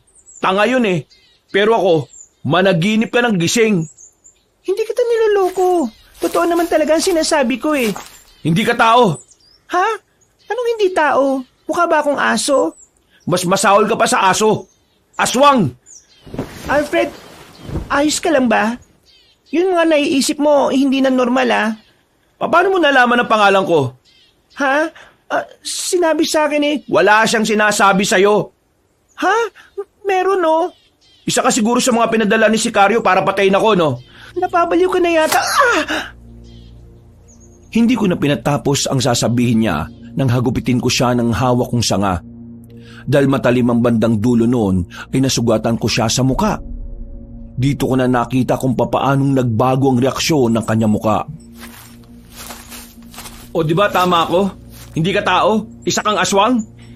Ginagawa ko lahat para walang masaktan ngayon. Pero ikaw ang nagtulak sa akin na gawin ito. O bakit? Tingin mo naman matatakot ako sa'yo? Oo, dapat ka matakot kasi wala kang dalang kahit na anong armas. Noong mga oras na yon, Kabanong, ay saka ko lang napagtanto na ang tanging magagawa ko lang sa kanya noon ay sapakin siya sa muka. Hindi ko dala ang katana ko. Naalala ko na bibili lang pala sana ako sa palengke noon. Humigpit ang hawak ko sa sanga. Kahit na alam kong wala rin namang magagawa ang sanga na yon, hindi pa rin ako nagpakita ng kawalan ng pag-asa. Ano naman? Kung ano man ang binabalak mo sa akin, hindi ko hayaang magawa mo yun. Nang ganun-ganun na lang. Sige, tingnan natin kung kakayanin mo ang gagawin ko sa'yo. Biglang nagbagong itsura ng pagmumukha niya. Nawala ng kagandahan nito. Kumulubot ang mukha nito. Dumami rin ang balahibo nitong itim sa katawan. Lumundag siya palapit sa akin. Hinampas ko siya ng sanga sa mukha. Pero naputo lang yon. Nang mahawakan ko siya sa balikat, sinuntok ko siya sa panga. Pero parang hindi siya tinablan. Kaya ang ginawa ko, dinakma ko ang dibdib niya. Malambot. Kahit ako nagulat din sa ginawa ko. Pero dahil doon, tila nawala siya sa sariling wisyo. Sinamantala ko ang pagkakataon kaya tinusok ko ang mga mata niya gamit ang daliri ko. Batid kong wala akong magiging laban sa kanya. Kaya noong mga oras na yon, mas pinili ko na lang na tumakbo. Nilakihan ko ang bawat takbang ko. Pero sadyang mabilis ang babaeng aswang. Agad niya akong nasundan at naharangan. Kahit pipikit-pikit ang mga mata niya, ay malakas naman ang kanyang pakiramdam. Talagang ginagalit mo ako, ha? Subukan mo lumapit. Dadakmain ko ulit yan. Bago mo matakma to, datakmain ko rin yung mukha mo. Oh, baka nakakalimutan mo. Bawal mo akong patayin, di ba? Gusto ng pinuno nyo na bihagin lang ako para gamitin laban sa lolo ko. Oh, alam ko, no? Ganon ang plano ninyo. Sa sinabi kong yon, ay tila kumalma siya ng bahagya. Napagtanto niya rin siguro na hindi niya ako pwedeng panggigilan. Kaya naman kumuha na naman ako ng pagkakataon. Dinampot ko ang lupa sa gilid. Paghawak ko, naramdaman kong may malambot. Wala na akong pakialam kung may tae yun ng baka. Binato ko sa kanya at agad din namang lumapat sa mukha niya. Gigil na naman siya sa akin. Sa puntong yon ay nakatakbo na naman ako. Buong akala ko ay makakatakas na ako dahil nakarating na ako sa kalsada. Pero pagtingin ko roon, hindi rin ako pamilyar sa kalsadang yon. Wisit naman talaga to. Nasaan na ba talaga ako? Mas madali niya akong makikita kapag nasa kalye ako. Kaya bumalik ako sa kagubatan. Nagtago na muna ako sa mga puno. Nagpahinga ako saglit dahil hingal na rin ako sa kakatakbo. Hindi nagtagal, nakita ko na siya ulit. Parang naamoy niya talaga kung nasaan ako. Tumingin ako sa gilid-gilid para maghanap ulit ng pwedeng ipamprotekta sa sarili ko. Ang kaso nga lang, mga tae na naman ng kalabaw ang nakita ko sa gilid. Wala na akong choice. Kailangan kong gamitin yon para makaligtas ako. Nang makalapit na siya sa akin, dinakot ko ng 2 kamay ang dumi ng baka at saka sinampal ko sa mukha niya. Pakiramdam ko noon, sirang-sira na ang utak niya sa sobrang asar. Sobrang epektibo kasi noon dahil diring-diri siya. Natatawa nga ako noon dahil yun ang unang beses na nakakita ako ng aswang na sobrang arte. Wala namang gaanong amoy ang dumi ng baka dahil damo o dahon lang naman ang kinakain ng baka. Yan! Namnamin mo yan, buwisit ka! Habang hindi siya makagalaw dahil sa hilamos na ebak, dali-dali naman akong tumakbo. Bumalik na ako sa kalye. Sa sobrang pagnanais ko na makalayo kagad doon, hindi ko na nararamdaman ang sugat ko sa paa. Makalipas lang ang ilang sandali, tuluyan na rin akong nakalayo. Nakarating na ako sa terminal. Dito ko na napagtanto na hindi pala ako nakakalayo sa baryo namin. Nasa kabilang parte lang kami ng kung saan hindi ko rin masyadong napupuntahan. Umuwi ako sa bahay. 2:00 na ng hapon. Inabutan ko si Lolo at Dabong na nasa bakuran. Naroon din si Francis. Baka sa mukha nila ang pag-aalala. Saan ka ba galing? Inuntusan lang kita kanina. Ilang oras na nakalipas pero ngayon ka lang bumalik. Ano ba nangyari? Pre, ano yung nasa kamay mo? Tae? Mukhang gumawa pa yata ng paso gamit ebak ah. Sira ulo. Itong nasa kamay ko ang ginamit ko para matakasan ko si Rosal. Siyedong Rosal? Teka, yung Rosal ba na sinasabi mo yung Rosal na nakilala natin dun sa Oo. Yun yung Rosal na minamanyak mo. Visit ka kasi. Bakit ako? Kung di mo na sana kinausap yung babaeng yon, edi sana hindi niya ako nakilala. Uy, ikaw tong nakabangga sa kanya Dapat kasi nakatingin ka sa dinaraanan mo. Tapos ngayon, sinisisi mo ko. Planado lahat, Alfred. Balak na talaga niya mapanapit sa'yo. Ikaw ang target nila para gamitin laban sa akin. O sige, uwi na ako. Wala akong maintindihan Akala ko ba gusto mong sumali? Teka, sasali ka dito? Sigurado ka ba? Try lang. Tumigil ka. Hindi to laro, no? Buhay mo nakataya dito. Alam ko naman. Pero kaya lang naman ako sasali kasi gusto ko makatulong dito sa baryo natin. Nabalitaan ko kasi na may posibilidad na dumating dito mga aswang. Isipin mo na lang na dumating sila rito tapos ako mangmang. Di, isa lang ako sa walang kwentang mamamayan na pwede nilang lapain. Akalain mo yun. Ikaw naisip mo yun pero si Alfred hindi. Sa sinabing yun ni Francis ay bigla kong napaisip, Kabanong.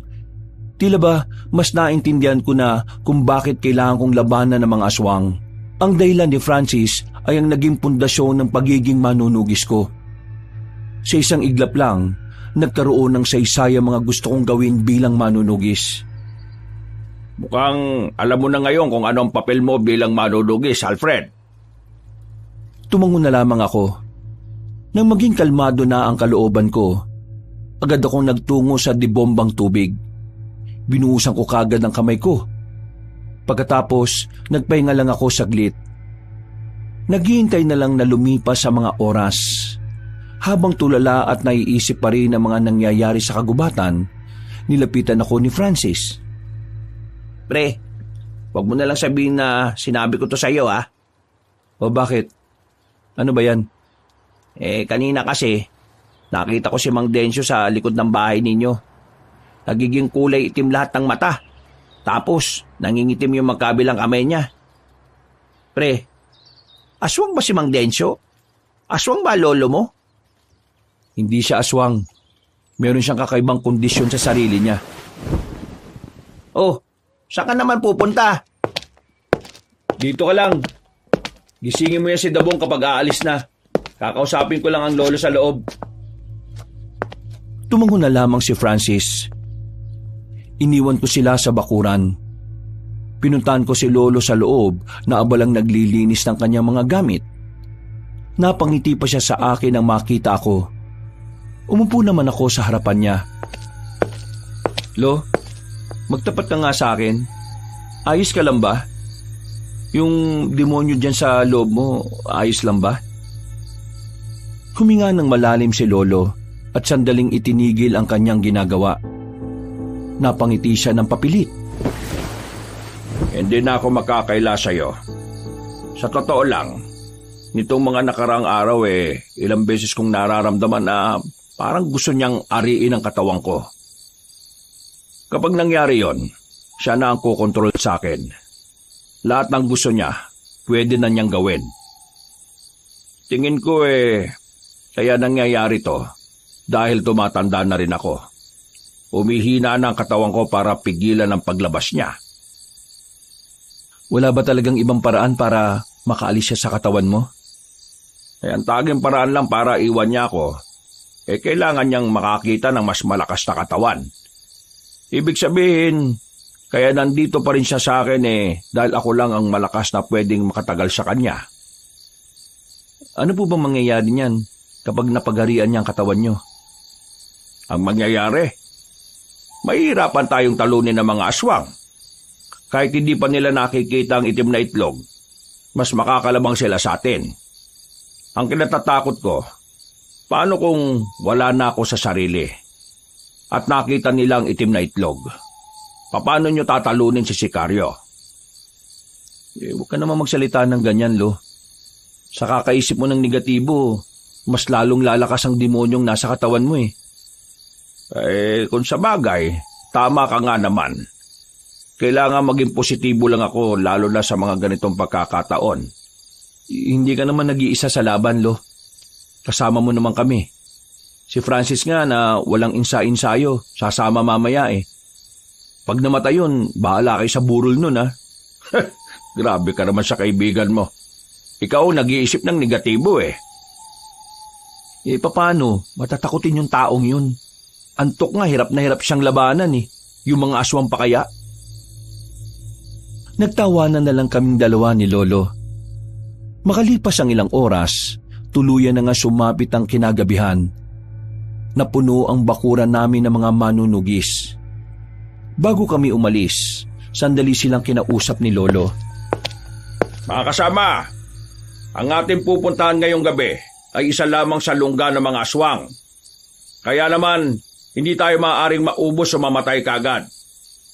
Mahaba-haba pang lalakbayin ang ating pakikipaglaban. Hindi pa natin nakakaharap si Sikaryo. Kaya ang gusto ko lang, maging alerto. Maging focus tayo sa ginagawa natin.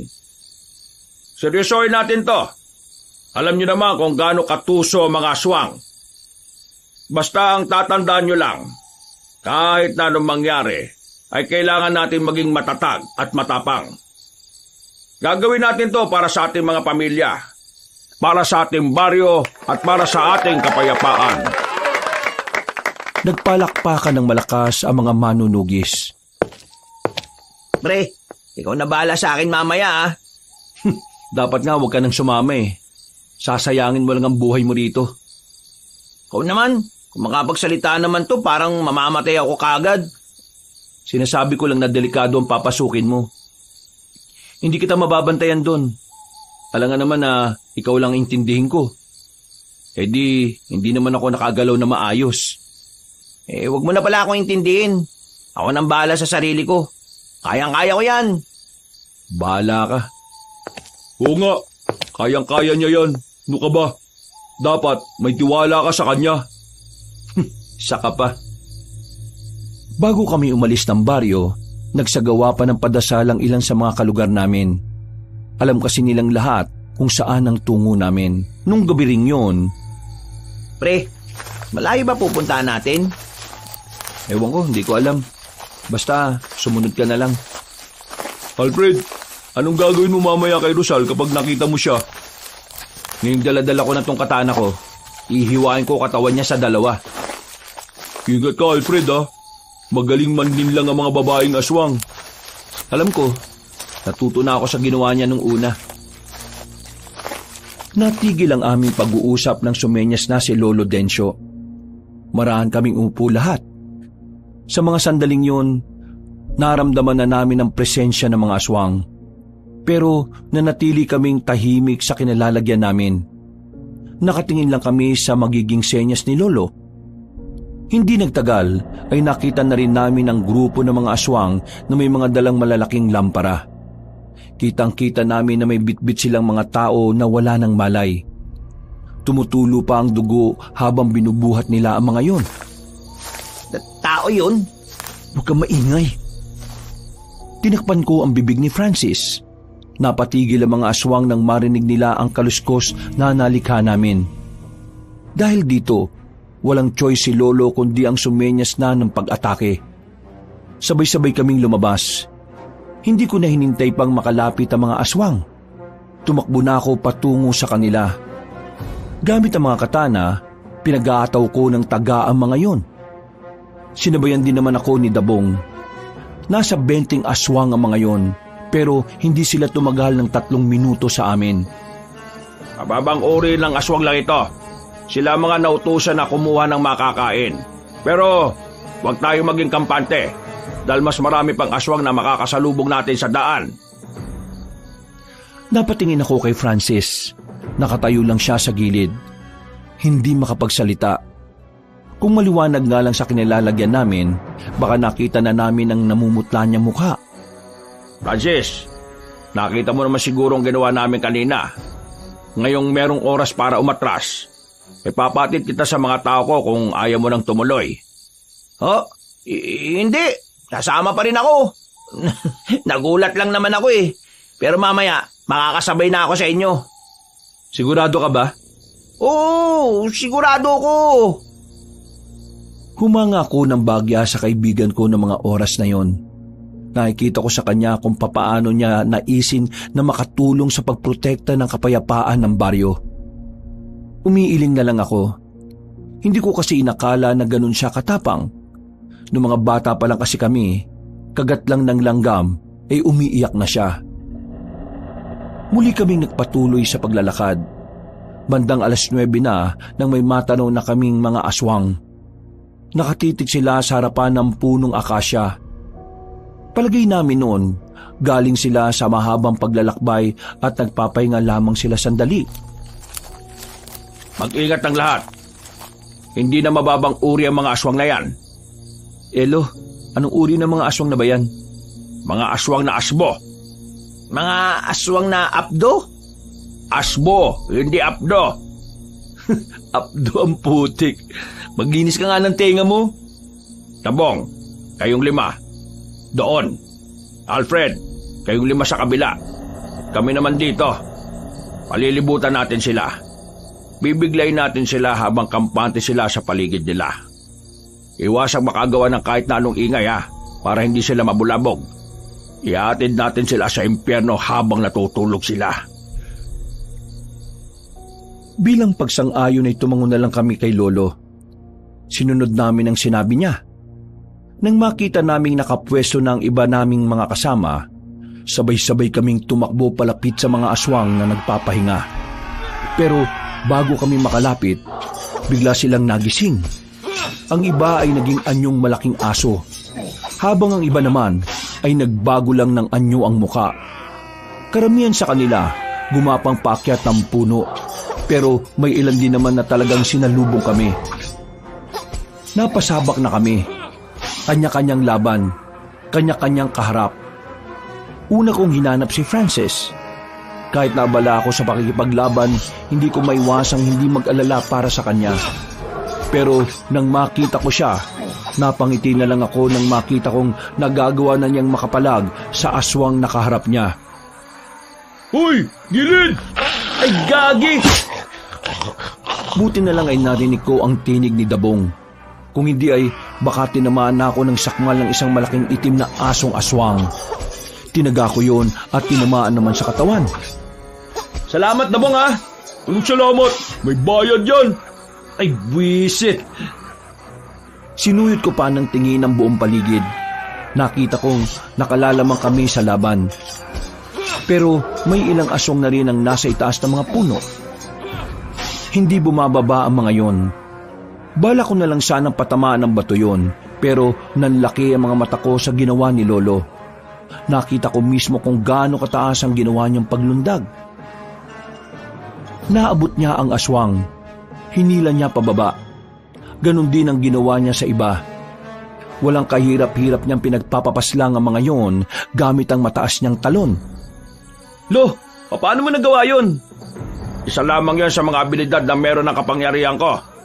Mas marami ka pang makikita sa mga susunod na senaryo, Apo. Lalo kong ginanahan ng mga puntong yon, Kabanong.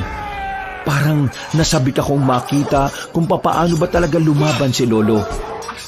Ilang sandali lang, tuluyan na rin naman naming natalo ang mga aswang. Pero may ilan sa kanila ang nagawang makatakas. Kagaya ng ginawa namin sa una, sinunog namin ang katawan ng mga aswang na yun.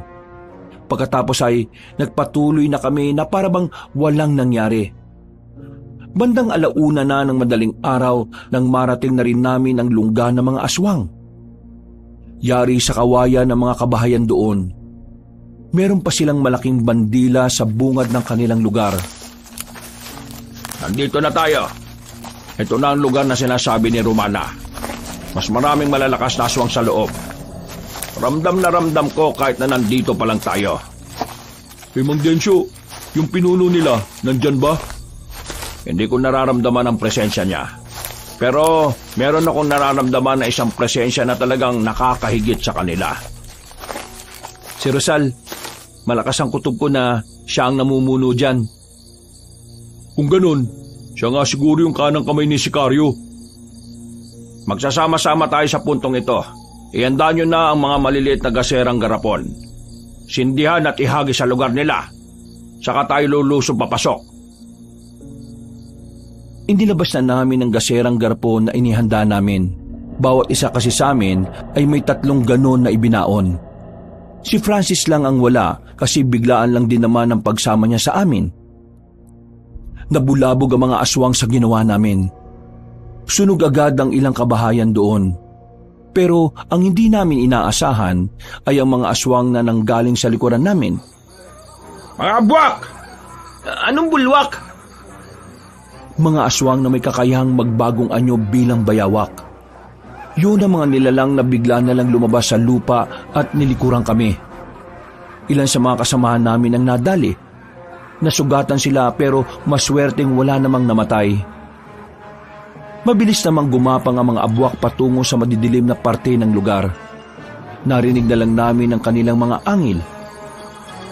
Mag-iingat kayo! Pumupunta sila sa ilalim ng lupa kapag nakaanyong bayawak sila! Abwak pala, pre! Akala ko bulwak! Pre, mag-ingat ka! Hindi mo na kita mababantayan, ha? Ano ko, bata? Sige na! Lusob na! Hindi na kami nagsayang pa ng pagkakataon. Kahit ang mga kasamahan naming sugatan ay agad na pumasok sa baryo. Sa puntong ito, nakipagsabayan na kami sa kanila. Sa kaliwang banda, nakita ko si Rosal na nakatuntong sa bubungan. Hindi na ako nagdalawang isip na sundan siya. Tumakbo siya pero tumigil din na makarating na kami sa parteng maraming puno ng nyog. Wala akong nararamdamang takot sa mga sandaling yon. Malakas ang loob ko dahil daladala ko na ang katana. Ano? Nakapagilamos ka na ba na maigi? Parang amoy na amoy ko pa rin yung baho eh. Tanga ka ba? Wala namang amoy ang tayo ng baka eh. Ang tinutukoy ko ay ang baho ng hininga mo. Tama ng satsat. Pagbabayarin kita sa ginawa mo sa mukha ko. Tingnan mo, oh, may bangas na ako. Ikaw ang dahilan kung bakit ang pangit na ng tingin ko sa sarili ko. Uy, di ko kasalanan kung pangit ka na sa umpisa pa lang ha. Humanda ka sa akin ngayon! Tumakbo siya ng mabilis sa akin. Kakalmutin niya sana ako pero bigla siyang nadapa sa harapan ko. Tinaga ko siya pero agad siyang nakailag. Ako naman ang lumapit sa kanya. Hinigupit ko ng malakas ang babaeng aswang. Lumikayo ng malakas na hangin. Nakailag pa rin siya. Ang natamaan lang ay ang mga halaman sa likuran niya. Nanlalaki ang kanyang mga mata nang maputol ang mga halaman kahit nahangin lang naman ang tumama. Maya-maya pa, naramdaman ko na lang na may kung anong init ang nagmumula sa katana. Hindi ko na sinayang ang pagkakataon. Sinundan ko lang ng sinundan si Rosal. Hanggang sa wakas, tinamaan ko na rin siya. Nanlalaki ang mga mata niya nang mapansing wala na ang kaliwang braso niya. Kahit ako, nagulat din sa nagawa ko. Hindi ko inakala na ganun pala kalakas ang sandata na gamit ko. Partida, hindi ko pa gaanong nilakasan ang paghataw. Dahil sa nangyari, tila nagkaroon na ng pag-aalinlangan si Rosal na lumapit. Naramdaman niyang hindi siya sasantuhin ng gamit kong sandata. Bigla siyang hiningal. Anong klaseng tao ka? Bakit may ganyan kang klase ng sandata? Hindi sa akin to. Hiniram ko lang to eh. Kaya pasensya ka na lang. Ako ang nakalaban mo. Kung si Dabo ang kaharap mo, baka nanalo ka pa eh. Pakitaan mo lang ng dede yun eh. Bibigay na yun. Hindi ako papatalo sa'yo. Kahit isa na lang ang braso niya, wala siyang pagdadalawang isip na lumusob sa akin. Pero handang-handa ko sa mga sandaling yun. Kaya nang lumapit siya, bigla kong hinataw ng malakas ang babaeng aswang. Hindi na siya nakailag pa. Tinamaan siya sa dibdib. Hindi na siya nagkaroon ng pagkakataon na makatayo. Diretso bagsak na siya sa lupa. Narinig ko na lang na umuubo na siya. Hindi niyo kakayanin ng supremong sikaryo. Hindi niya rin kakayanin ng lolo ko. Hindi ko na siya pinagsayangan pa ng oras. Agad na rin akong bumalik sa mga kasama ko. Sa puntong yon, kitang-kitang lamang na kami sa kalaban. Nakatayo na nga si Lolo sa gilid. Lo, napaslang ko na si Rosal, yung aswang na namumuno rito. Alam ko namang magagawa mo yon. Mahusay. Ano nang gagawin natin ngayon? Uubusin na lang natin ang mga natitira. Pre, nakita mo ako? Ang dami ko nang napatay na aswang, pre. Mga 2. Dami nga ah. O sige na, tapusin na ninyo yung mga natitira para makabalik na tayo. Pre, tara na. Nagmamadali naming nilapitan ni Francis sa mga aswang. Inakyat na rin namin ang mga nasa bubong. Wala kaming pinatawad. Inubos namin ang mga yun. Kaya makalipas lang ang ilang minuto ay natapos ang laban. Wala namang namatay sa amin, pero mayroong mga nasugatan at malalalim ang mga sugat. Kaya bago kami umalis doon, inasikaso na muna namin ang aming mga kasama. Mga kasama, binabati ko lahat. Mahusay kayo. Nagtagumpay tayo sa labang ito. Ngayon, magiging blanco ang mga susunod nating akbang dahil wala tayong ideya sa iba pa nilang pinaglulunggaan. Kaya naman, inihiling ko na kapag nakabalik na tayo, protektahan natin ang kanya-kanya nating mga baryo. Malakas ang kutob ko na sila ang lalapit sa atin dahil sa nangyari ngayon. Mang Densyo, tanong ko lang, kung kanya-kanya natin po protektahan ang mga sarili nating baryo, paano yung ibang baryo na may kakaunting manunugis lang na miyembro? Kakayanin kaya nilang protektahan ang mga baryo nila? Oras na para obligahin natin ang mga residente na matutong ipagtanggol ang kanilang mga sarili laban sa kasamaan. Tama yan. Dahil hindi sa lahat ng oras nasa tabi nila tayo. Ang tanong, lahat ba sila makikiisa? Ako na kakausap sa mga tao. Matapos ang sandaling pag-uusap namin doon, ay agad na rin naming nilisan ang lugar na yon. Nagliliyab ang mga kabahayan doon habang papalayo na kami. Nang makauwi na kami sa baryo namin, nagpahinga na muna kami sa bakuran. Si Francis na lamang ang nagpresentang maghanda ng kape. Maya-maya lang, napansin ko na parang tulala si Lolo sa baba. Tinatawag namin siya ni Dabong pero parang wala siyang naririnig. Dabong, alam mo ba kung anong nangyayari sa kanya? Inaatake na naman siya. Inaatake ng ano? Ilang beses na nangyari sa kanya yan noon eh. Nagpaparamdam yung demonyo na nasa loob ng katawan niya. Tara, tulungan mo ako. Bakit? Anong gagawin mo? Nasabi sa akin ni Mang Densyo na kapag nagiging ganito siya, kailangan itali natin ang kadena mga paa niya at dumistansya tayo sa kanya. Ha? Bakit? Lilitaw na ba sa katauhan niya yung demonyo? Hindi ko alam. Basta ang sabi niya sa akin, ganun daw ang gawin ko. Para kung sakaling lumitaw nga, wala siyang masasaktan. Nagmamadaling kinuha ni Dabong ang kadena sa silong ng bahay. Habang tulala si Lolo, sinubukan ni Dabong na talian ang kaliwang paa nito. Pero laking gulat na lang namin nang bigla siyang dakmain ni Lolo Densyo. Nahawakan siya sa damit. Walang kahirap-hirap na binalandra ni Lolo si Dabong. Nang mapatingin sa akin si Lolo, nakita ko na itim na ang lahat ng kanyang mga mata. Ganoon na ganoon ang sinabi sa akin ni Francis noon. Bigla lamang niya akong sinakal. Noong mga sandaling yon, ay hindi ko na alam ang gagawin ko. Buong akala ko noon, mapapatay ako ni Lolo Densyo. Pero maya-maya lang, bigla na siyang nakabalik sa dati. Naging normal na rin ang kanyang mata. Binitiwan niya ako kagad nang makilala niya ako. Lo, ako to. Apa, Alfred! Napadistansya sa akin nang mapagtanto niya ang ginawa niya. Nakatingin siya sa magkabilang palad niya. Nanlalaki ang mga mata at tila nawiwindang. Paano ko nagawang pagtangka ng buhay ng apo ko? Lo, alam kong hindi ikaw yun. Kaya huwag niyong sisihin ang sarili niyo.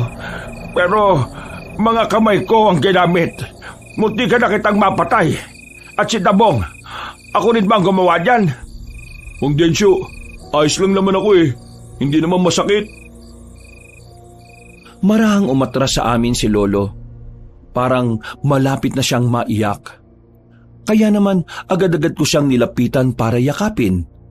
Sa puntong ito, kumalman na rin ang kanyang kalooban. Nayupo namin siya, pero naroon pa rin ang pangamba niya. Tinangka na naman niyang ariin ang katawan ko. Pero buti na lang at alam ko kung paano makabalik. Delikado ito. Kailangan bago maghari ang demonyo sa katawan ko matalo na natin ang mga aswang. Paano natin sila matatalo agad kung hindi naman natin alam kung nasan sila? At kung maghihintay lang naman tayo rito, hindi naman natin alam kung kailan. Magpapakalat na agad ako ng mga tao bukas. Papahanap ko kung nasaan ang lungga ng mga yan. Kailangan na natin makaharap si Sikaryo. Hindi ko alam kung ano mangyayari sa oras na nakontrol na ako ng demonyo. Napapalunok na lang ng laway ang lolo ko. Kitang-kita ko sa mukha niya ang labis na kaba at pagkabahala. Kaya naman, noong mga sandaling yon, ay hinawakan ko ang kamay ng lolo ko. Pinalakas ko ang loob niya. Sinabi ko na sa kanya na kahit na anong mangyari, hinding-hindi namin siya pababayaan. Lumipas naman ang gabing yun nang maayos naman ang naging kalooban ni Lolo. Gumaan naman ang pakiramdam niya. Kinabukasan ng umaga, maaga kaming nagising lahat. Isang balita agad ang dumating sa amin mula sa ibang grupo ng mga manunugis. Lumapit kay Lolong pinuno ng mga yon. Umiiyak. Ang sabi nila, nalagas ang buong bilang nila nang lusubin sila ng isang baryo ng mga aswang. Nagkakatinginan kaming lahat. Ang umagang yun ang hudyat na kailangan na naming kumilos. Gumawa agad si Lolo ng magandang plano. Pagdating ng tanghali, handa na rin kaming lahat. Kaya naman wala na kaming sinayang na pagkakataon. Kailangan na nating unahan ng mga aswang. Hindi sila maaaring makalapit sa mga baryo. Tayo ang lalapit sa kanila. Iandaan niyo mga sarili ninyo. Dahil ngayong araw, mas malalagay ang mga sarili natin sa panganib. Maaring manalo tayo, pero maari ding ito na ang huli nating sandali sa mundo. Kaya naman, ang gusto ko, ay ibibigay natin ang lahat na makakaya natin para matalo ang mga aswang. Muling nagsigawan ng mga kasamahan namin. Sa mga sigaw nila, kahit papaano ay nakahugot kami ng lakas ng loob. Agad-agad na rin kaming umalis. Halos 2 oras din ang paglalakbay namin.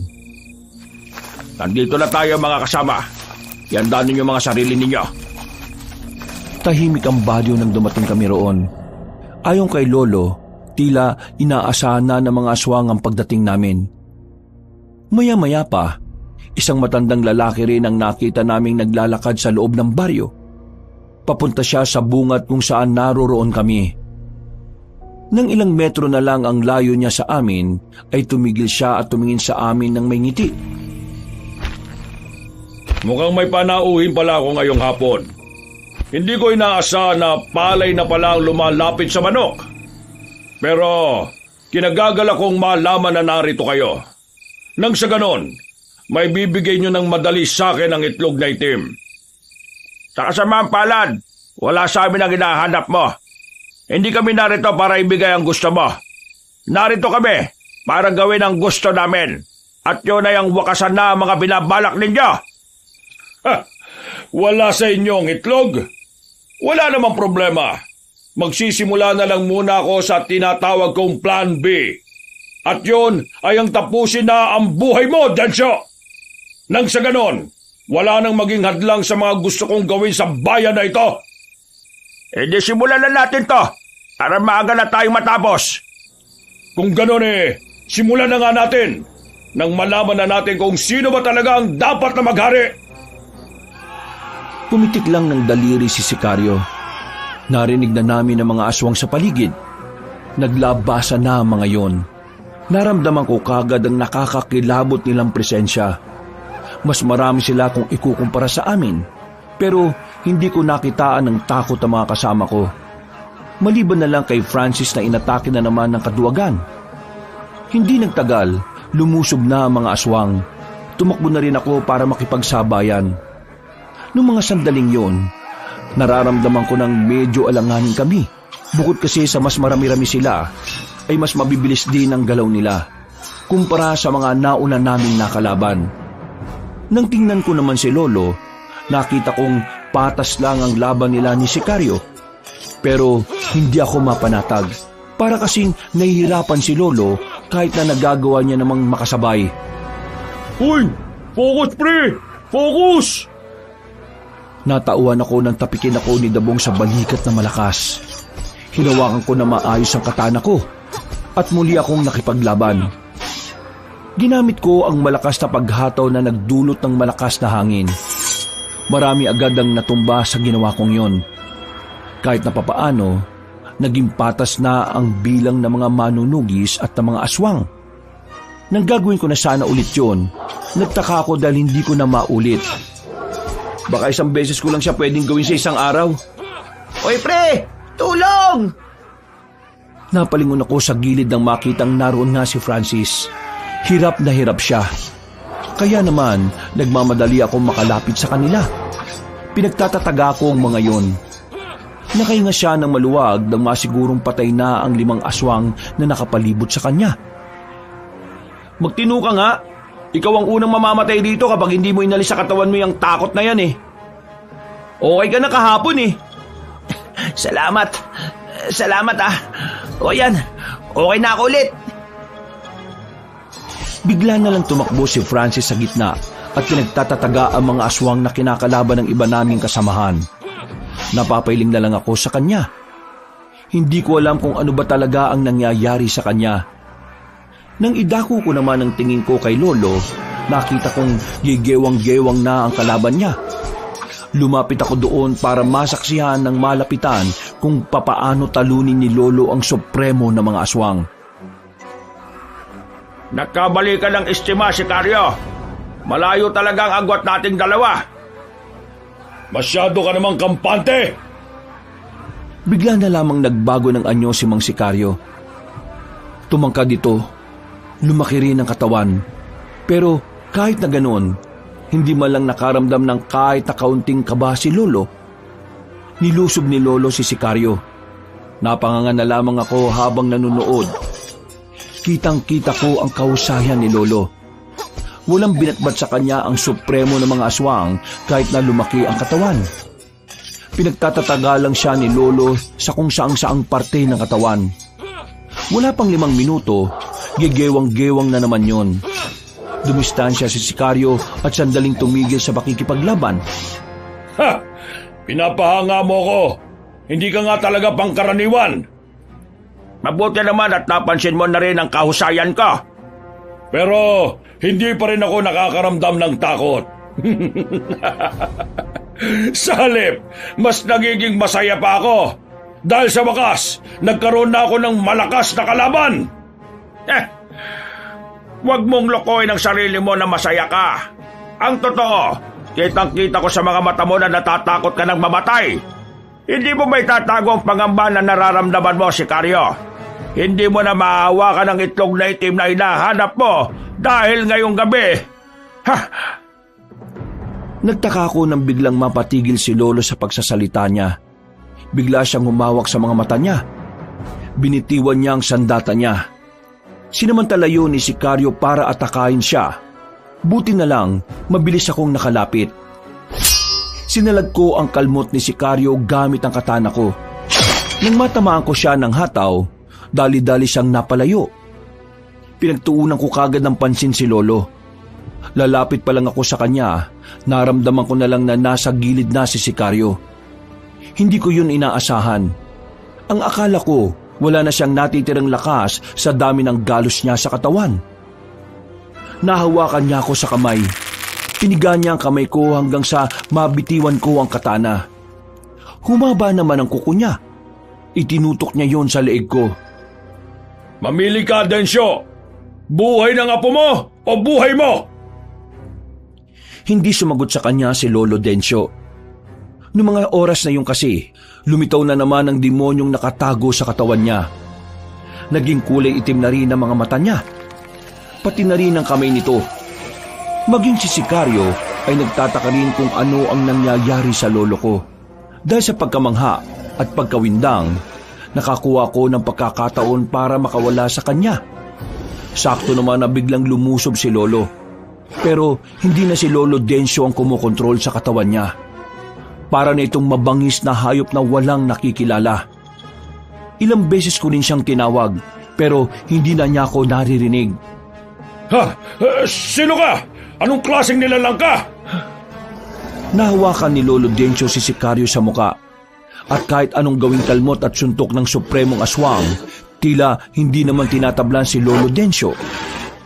Nang si Lolo Densyo naman ang sumuntok ng malakas sa tagiliran, agad na tumilapon si Sikaryo. Hindi pa nakontento si Lolo. Sinundan niya ulit ang matandang aswang. Pinagsusuntok niya yun ng marami sa muka. Huwag kang lalapit sa kanya! Pero baka hindi na mabawi ni Lolo ang katawan niya. Mamamatay ka lang. Wala na siyang nakikilala ngayon. Nangyari nang hindi dapat mangyari. Hindi pwede. Hindi pwedeng wala tayong gawin, Dabong. Si Lolo mapapahama kapag tumingin lang tayo. Maubos tayong lahat kapag nanatili tayo rito. Tingnan mo mga kasama natin. Buhay ang mga kasama natin.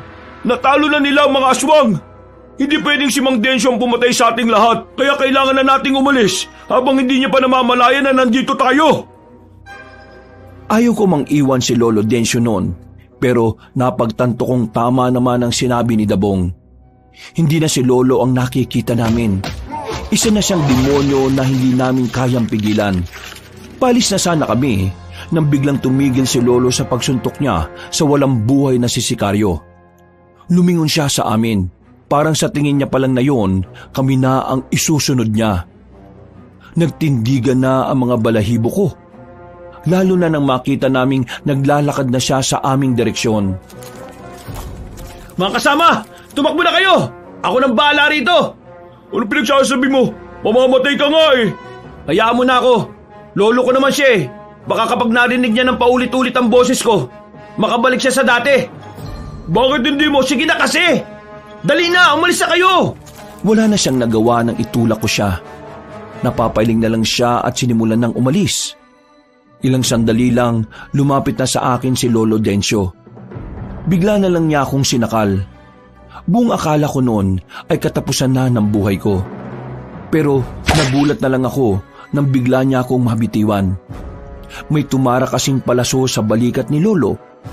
Nang tingnan ko ang bandang gilid, nakita ko roon ang matandang babae na pamilyar sa akin.